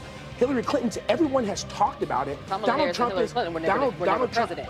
And diplomatic efforts on both the left and the right. Because President Trump has taken decisive action. So far, they haven't achieved that. I mean, isn't the problem that, yeah, he tried this other thing that other people didn't try because they didn't think it would work, and guess what? It didn't work. I think, to the governor's point, can't account for the cowardice of other presidents who. Oh, they're back in the on the Food Network again. What's up with Abby Phillips? They put her on the Food Network in the kitchen. You see the counter? He got the sink. Yo, what is she like? Did they kick her out of her studio? They said, "Hey, Abby, how about she's literally on the Food Network?" Why are you on the Food Network, Abby? What's going on? They moved the tables. This is the kitchen. There's a stove right there. It's almost like they're doing a segment out of my apartment. Out of the apartment. CNN's apartment. Yo, this is crazy. They got the one camera guy. They got two camera guys. They probably have another one somewhere. And they got a camera up there. They got a camera right here. Guy. One behind them. Probably one somewhere. Whether you see the stove, the counter, like are they in someone's apartment? They're in the Food Network's apartment. The sink. I wonder if the sink works. Dude, why is she doing segments in the kitchen? What's going on, Abby? It took you out of the studios. Put you in the kitchen. They knew very clearly what would happen, and many of them. All they do is make me angry. You know, you just make me angry. Hello, everybody. Guys, what a segment Poppy got for you today. We got the bald head scallywag back on the panel. Wayne Head is back in the building. Let's get into this segment, and we'll talk about it. Planning fresh strikes against. Wait, go back. And we'll talk about it. Planning. Oh my god. Okay, we're sorry. Fresh strikes against Iran as soon as this weekend. Officials tell CNN that U.S. Central Command has readied forces for expanding the war and is planning options to target energy sites. But the White House fears that Tehran could retaliate against Gulf infrastructure and shock global energy markets. President Trump has been desperate for an exit strategy and is hearing conflicting advice about the path. I heard to call this instead of CNN tonight, they're gonna say Abby in the kitchen tonight. Forward. During a White House meeting this week, a Saudi Arabian official urged Trump to de-escalate the war. But Israeli Prime Minister Benjamin Netanyahu also spoke with Trump about ways to pressure Iran, including renewing a full-scale war. Everything came to a head today during Trump's cabinet meeting as he vented his frustrations about the pace of these negotiations. Iran is doing very poorly, just in case you read incorrect stories. They're doing very, very poorly. They're having a hard time. We'll be hitting them very hard. At some point, they're going to say, we just can't take it anymore. All they Oh my god. do is make me angry. You know, you just make me angry. I'm losing faith in them. This is quite a turnaround from what we were hearing from the administration, including from J.D. Vance, who said that it was so cool that the Iranians had had a change of heart and that they were willing to turn over a new leaf and go into this new era of peace with the United States. Now we're back to potentially full-scale war. JD Vance, he always reminds me of like a little kid on a new Ferris wheel or something. He got a new toy. He's so excited to play with it. He's just... I mean, I don't know. There was plenty of evidence over, multiple presidencies about why this was a bad idea. And because, again, we are at the mercy of the president's ego, we are now in another endless war that has no path forward, but to see it all the way through. It's a war that is deeply unpopular. I think the Iranians know this, and that is why they are fighting a different kind of war than we are. Like, we want to muscle up against them. Like, we want to go head up. That's not the war they're fighting. They're going to try to destroy the economy, and they know these midterms are coming up, and they know how unpopular this war is. So that is the war that they are fighting. They are fighting a psychological war and one that will do damage to the economy. You know, the thing that our reporting says that I want to kind of zoom in on is they're thinking this time about striking energy infrastructure in Iran, which has been something that Trump has threatened. He's threatened the energy infrastructure and bridges. But one of the problems with that is that Iran could retaliate, and they could do the same things with their neighbors, which could put us in a world of hurt. I mean, is there a risk that we escalate this to a point where we can't bring it back? Well, first of all, on the energy infrastructure. Shut up. Trump is a dumbass. And guys, now we will be lucky if we can even get the Strait open without paying a fee. Forget about nuclear material. That is completely out the picture. The war is expanding. Egypt, Saudi Arabia, Russia, Ukraine. The war is effing expanding. But hey, never forget, guys, the Republican cultist chant, no new wars, no new Oh. And guys, I personally just don't see how this administration, you guys let me know in the comments if you see something differently, or Republicans can get us out of this war. I think it will need to be a Democratic president that is just going to be willing to have to take the hit. We're not going to get a better deal than we had under Obama. That's pretty much out the picture now that Iran knows the power it wields. Republicans are just too warmongerish, and they're in the pockets of Israel too much. Dems are finally moving away from it, it seems. And watch how it will be a Democratic president that gets blamed somehow for something for getting us out of this war too. These idiots started. Just like they did to Biden when he withdrew from Afghanistan. After a war, Republicans started and Trump said he would withdraw them. But he was too cowardly to do it himself, and they blamed Biden when he did it.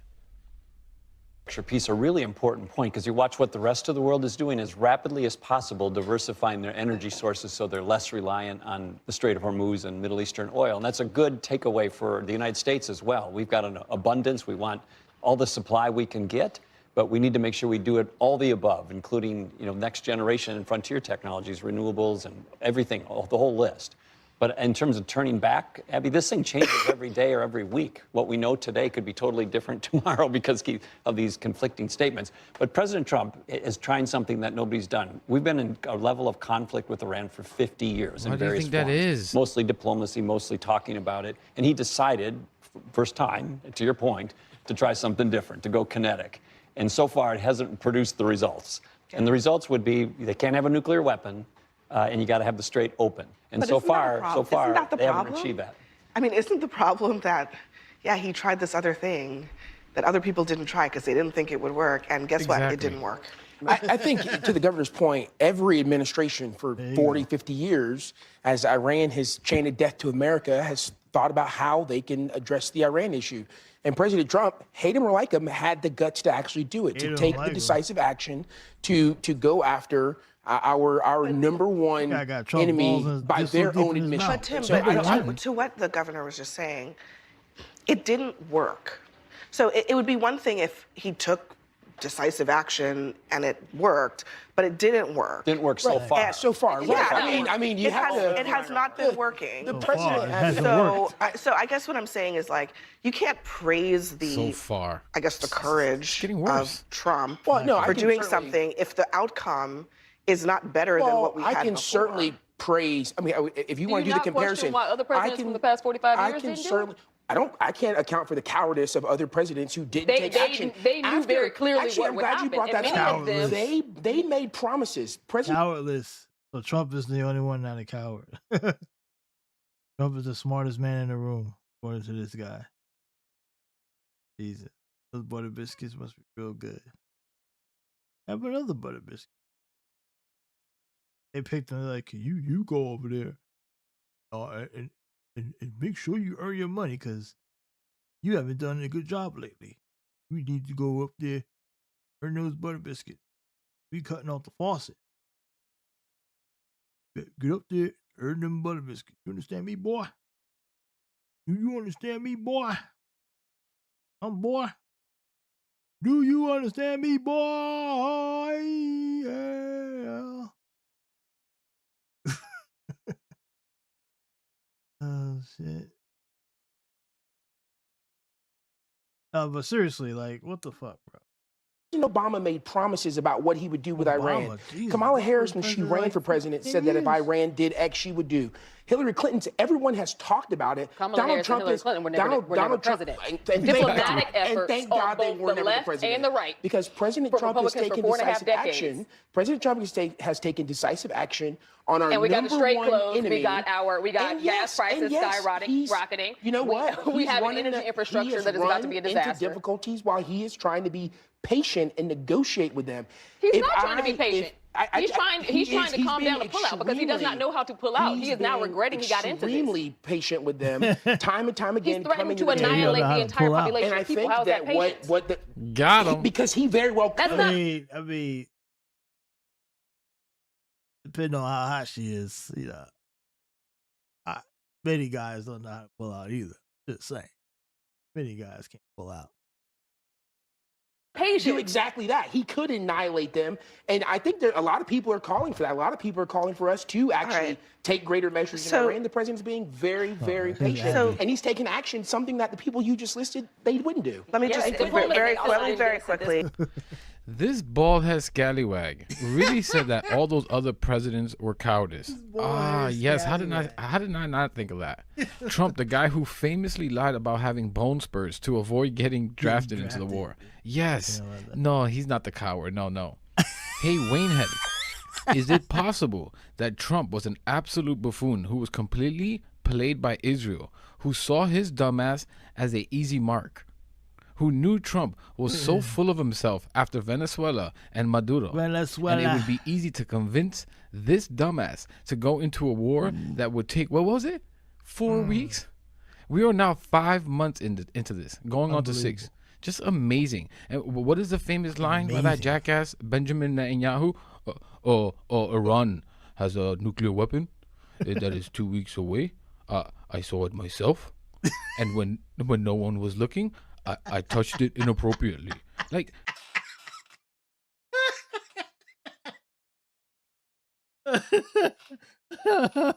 oh shit! Yeah, he sounded kind of like him too. Oh shit, that was good. That was good, Couch. Oh, that was good.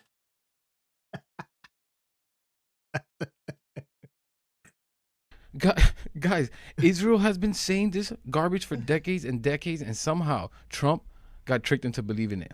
Very good.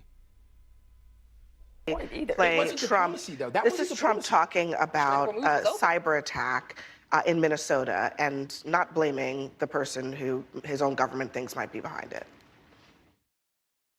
Minnesota is behind it. You know who's behind it? Minnesota, because they're grossly incompetent. I think the governor's behind it. I don't think there was an Iranian cyber attack. I think that Minnesota ought to get its act together. So I don't know if this is like a tough on Iran thing or not, but why can't he even blame Iran for something that they may have done? And why does he have to deflect blame to inside his own country to avoid holding them accountable for it? Well, I think that it's not necessarily for him an accountability issue for Iran as much as it is this flows down that same vein of him trying to diminish faith in our electoral process already. Because he has already took so many aims at doing that since 2016, I don't think that he is going to stop anytime too soon. And this was just another feather in the cap. He's going to ignore the any evidence showcasing Iran because he wants to tell people that our elections are not working, and especially in Democratic-led states. All right, we're going to leave it there. Let me know what you guys think it was. I didn't think it had to do with the elections, but it could be both, I guess, a double whammy.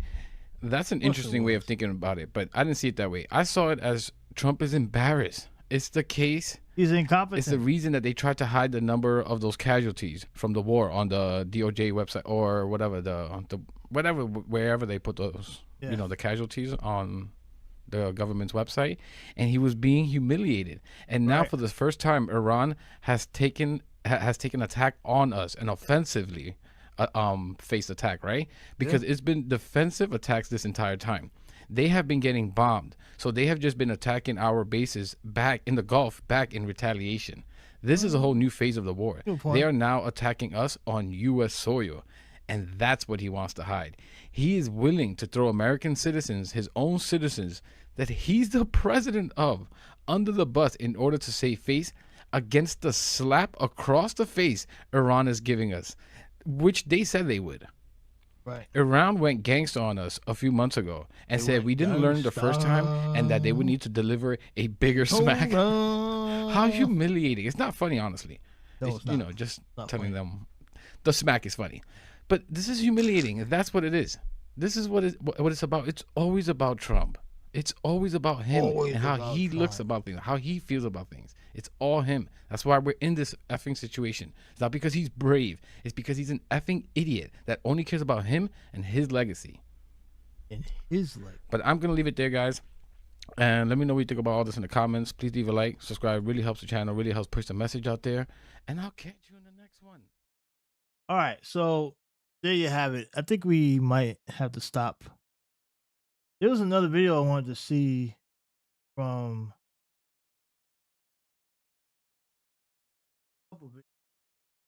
there's one more video we'll do. We'll do one more.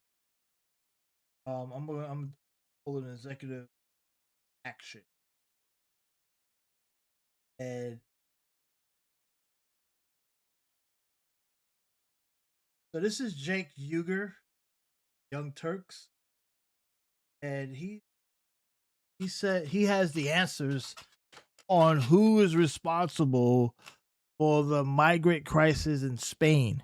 Now, this is geopolitical stuff that's way out of my wheelhouse, but I am interested in the migrant angle because there's always a lot of talk about different countries and migrants. We know here in the U.S., people have their issues.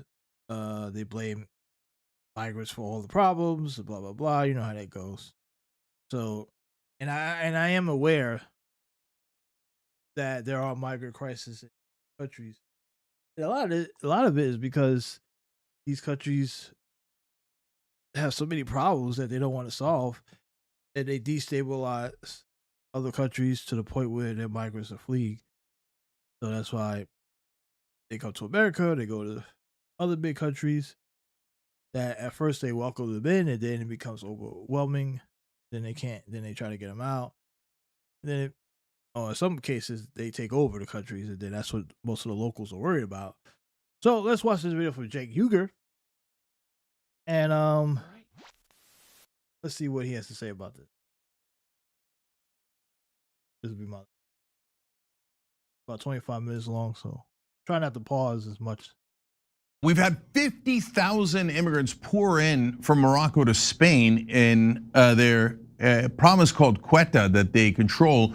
And 34 have already died. Interestingly, half have already returned. I'm going to tell you why all of this happened, give you a couple of reasons, and a surprising country that might be involved. Now, if you're thinking, hey, is that the same country we're always talking about? Well, we'll find out in a minute, isn't it?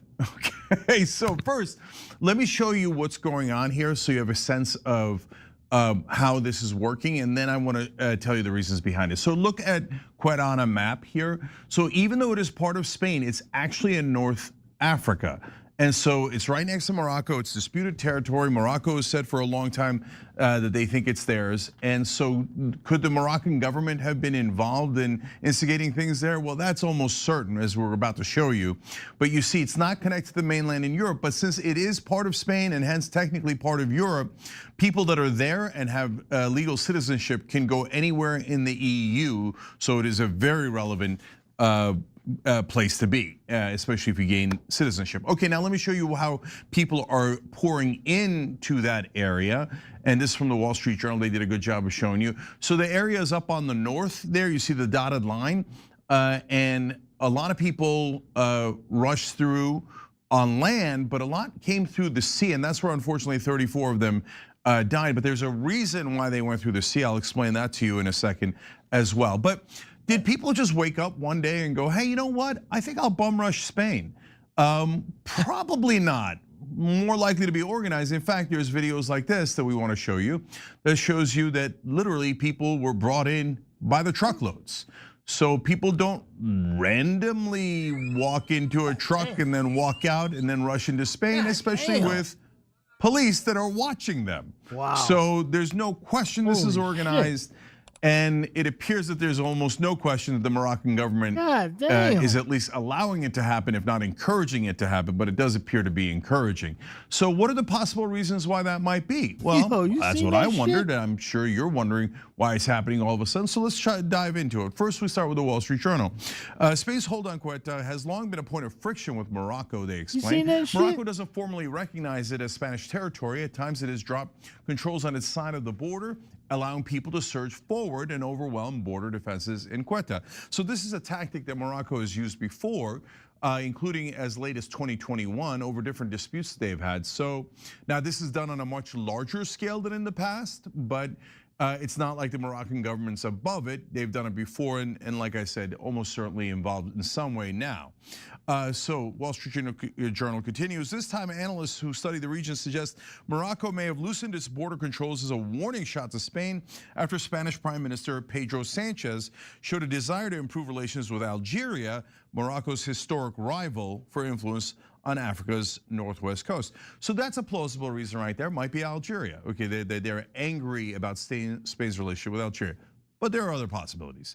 Moroccan lawmakers have said the influx was more likely to have been triggered by a recent Spanish Supreme Court ruling that made it more difficult to turn back migrants if they arrive by sea. Okay, so that's a potential reason as to why now. So Spain's courts rule and then people go. But again, if it was not organized, it would be a little burst and another burst and a couple people and a couple of families and maybe a couple hundred people, but it certainly would not be an organized 50,000 person basically raid, right? But it's certainly the Supreme Court decision there in Spain could have made a difference, and definitely in how they arrived through the water, because if they go through the water, there was a special ruling saying that they're more likely to gain citizenship. So that gets into the details of the Spanish court system, but relevant as to how they arrived, but maybe not necessarily as to why they arrived. So one more from the Wall Street Journal. They explained that still other European countries are nervous.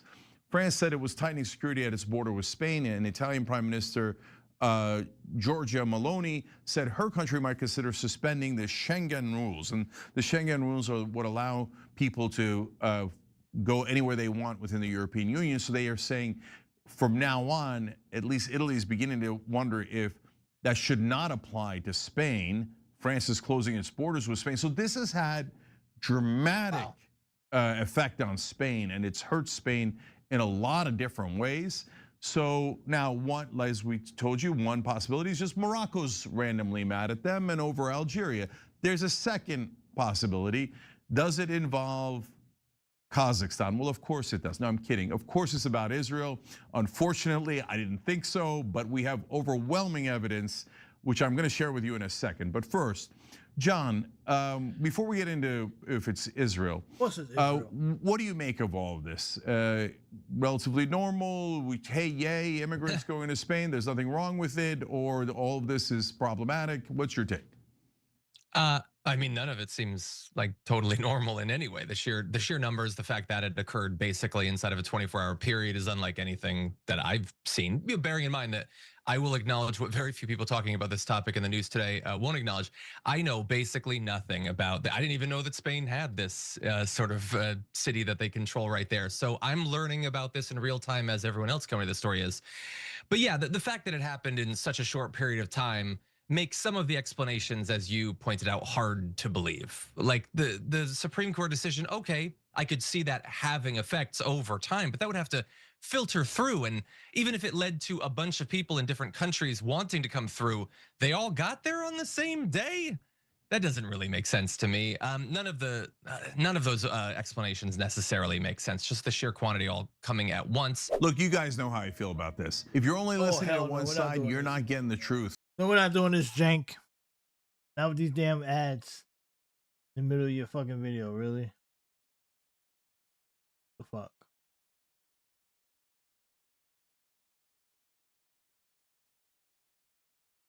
Fucking damn near 2-minute ad. So do that today. It's obviously, it's a tragedy that so many people would want to, let alone that dozens would literally die, would be trampled to death or drown in a sea of other people swimming. And that's, like, it's easy for us to focus on the politics, and we should, because going forward, that's what's gonna matter. But that's a horror movie that basically we saw acted out with dozens of people dying just for a chance to get through. That said, you can't overwhelm a small city with more than its actual population of migrants inside of a 24-hour period. That clearly isn't tenable. The entire thing is an absolute disaster. It's also fascinating when you showed that video. Like, obviously, when Donald Trump and Republicans talk about border crossings at our southern border, they often talk about it almost exclusively through the lens of this is an organized thing, that they're emptying out their prisons, they're emptying out their asylums, and they're all being sent, rather than it being an organic thing where people are coming in every day. And there's many different reasons for many different populations drawn from decades of American foreign policy and the economic devastation of the area and everything.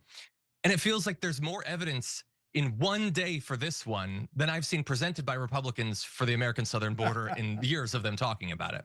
And so, yeah, none of those explanations make sense to me. Maybe the next one will, though. What do you got? Yeah, so just to point out a couple things there. Yeah, so every accusation is a confession, right? Pretty much. So if we're organizing or Israel's organizing mass migration events, they might assume that others are as well. Like, oh, well, then Mexico must be doing it, or Nicaragua must be doing it, but not necessarily.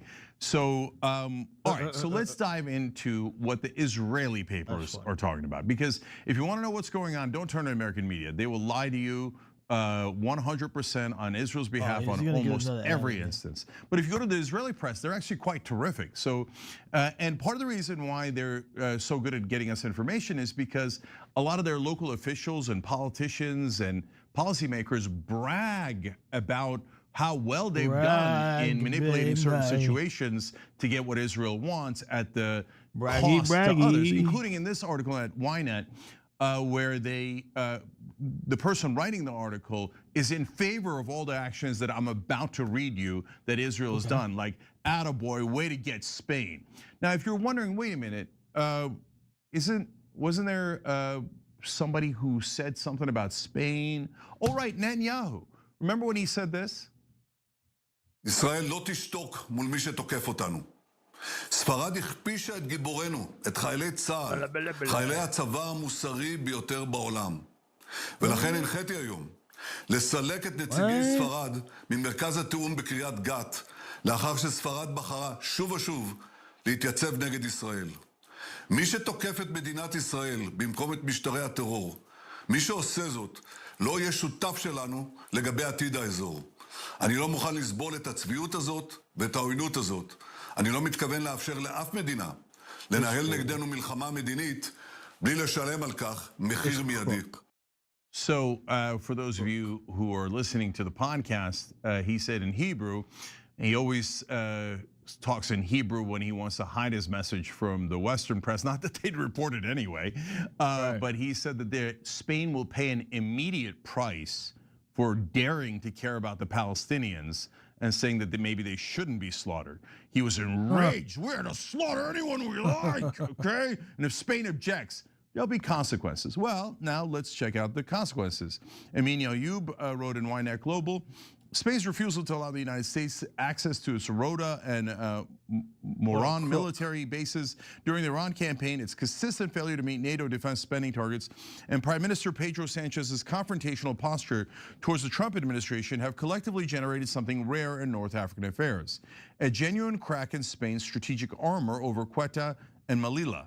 And into that crack, Morocco's most consequential new partner, Israel, is uniquely positioned to press.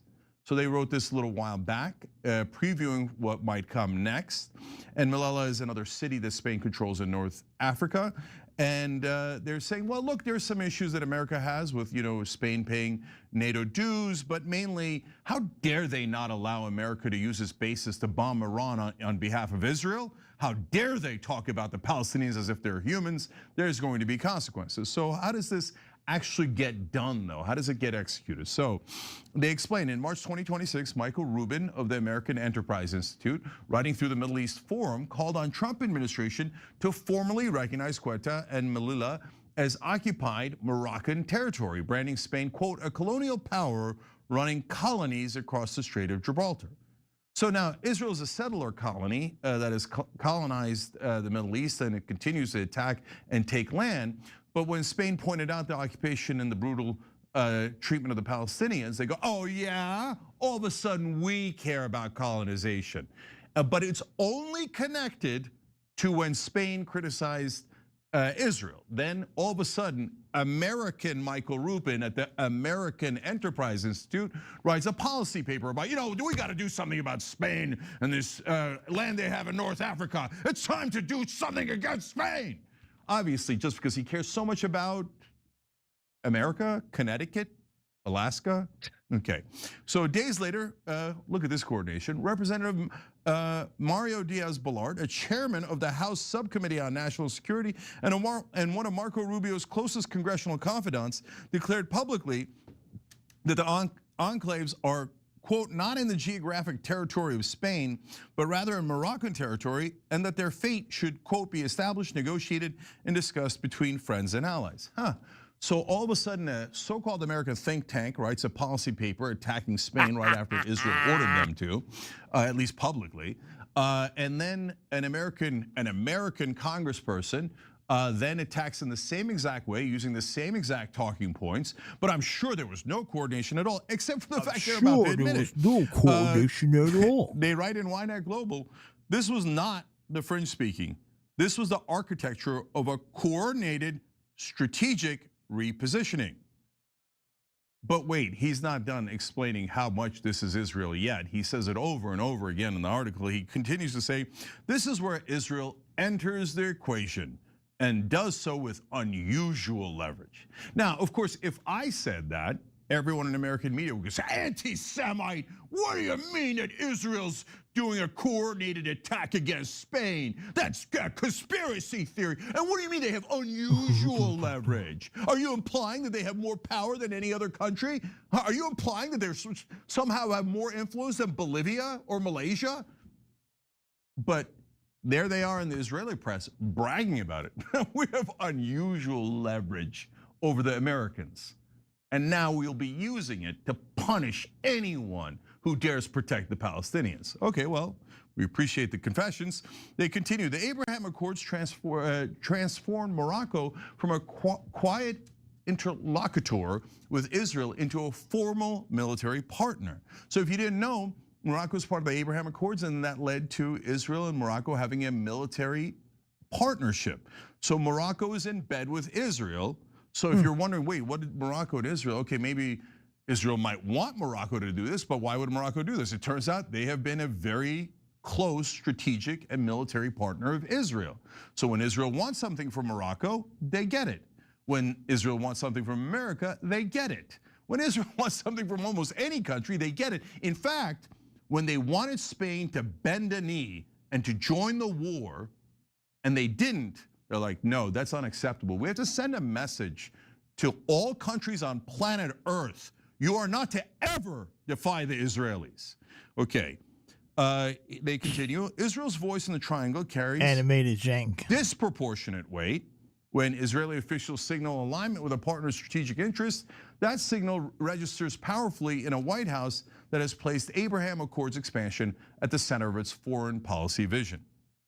In that case, the triangle is America, Morocco, and Israel. But basically, there's only one point in that triangle directing both, as this article clearly explains over and over again. Israel's in charge, we have the leverage, we tell America what to do, we tell Morocco what to do. And then they do it exactly as we order them. Now, if you weren't absolutely sure yet, then here comes Ben-Gvir right after the event happens, and they rush the border. And he can't help but brag with glee on X, and he says, my congratulations to the president of the government of Spain, Pedro Sanchez, for his profound commitment to the welcoming immigration and human diversity. In other words, ha ha, you messed with Israel, and we're gonna unleash terror inside your country.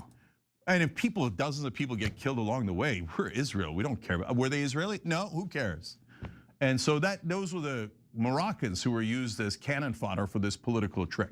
So it's not impossible, John, for Morocco to have been, agree with Spain overall historically about this territory. That's not that it's not impossible. That is true, right? So it's not impossible for that to be a factor, maybe a mid-sized factor, or maybe a large factor. Maybe they're aggrieved about the Algeria situation. That certainly could be a factor. And it could be that it's not just binary, that maybe the Moroccan government was itching to do this anyway. But did it happen right after Netanyahu threatened Spain? Did Israel basically brag about it afterwards? Before and after? Yes. And it was certainly coordinated and gigantic and much larger than any other type of event like this. Leading me to wonder, is there anything that Israel is not involved in the world, and that they don't somehow create giant messes in other people's countries purely for their own benefit? Is there no end to this madness from this one country terrorizing the world? Yeah, I mean, look, it's the entire situation is effed beyond repair. None of this is how anything to do with immigration is supposed to work. And even I, a person who obviously, I follow the news every day, I report on the news. It's what potentially, like, if it is, as it's being described, this plot, it's a clever one because it's going to be very hard for most people to follow. Most regular people are not going to be able to conceive of this being how a tragedy on this scale could have been organized, let alone, if it is that, and we've got this first day, I imagine that's not the end of it. I imagine, look, it looks like Spain is trying to jump into action, sort of get a handle on the situation, but I doubt that the entire thing was intended to just be a 24-hour inconvenience for Spain or whatever. So I'd be a little bit worried about what comes in the future. Oh, really? And again, as I said earlier, we should bear in mind, these states can play their power games on the international stage, but dozens of people lost their lives. They're dead, floating in the ocean as a result of this. And I find that to be utterly grotesque. This is not how any of this is supposed to work. And I worry that, as I said earlier, for a number of different reasons, particularly because it's foreign policy, it's going to be hard to get a lot of people to necessarily follow along, let alone care. I mean, thankfully, I think the people watching now are probably much more likely than average, but this is the sort of thing it feels like they'll be able to get away with for the most part. Oh, for sure. So a couple of quick points on that. Number one, in terms of the human toll that you're referring to, why did half the people go back already? That was pretty quick, right? It's because this is a tiny little area and they don't have anywhere near enough food or water. So when people realized, oh, we were lied to, we're not gonna get to freedom, we're not gonna become citizens, they don't even have food or water here, half of them went back immediately. So, oh, wow, look at that. People in positions of power lying to the average person, getting them killed and making them go through incredible suffering. And look, the Israelis not carrying. All right, that's it. We get the point. It's all Israel's fault. Because, they're just terrible like that over there. But anyway, okay, that's it for today. We got about 2.5 hours in. We'll be back tomorrow.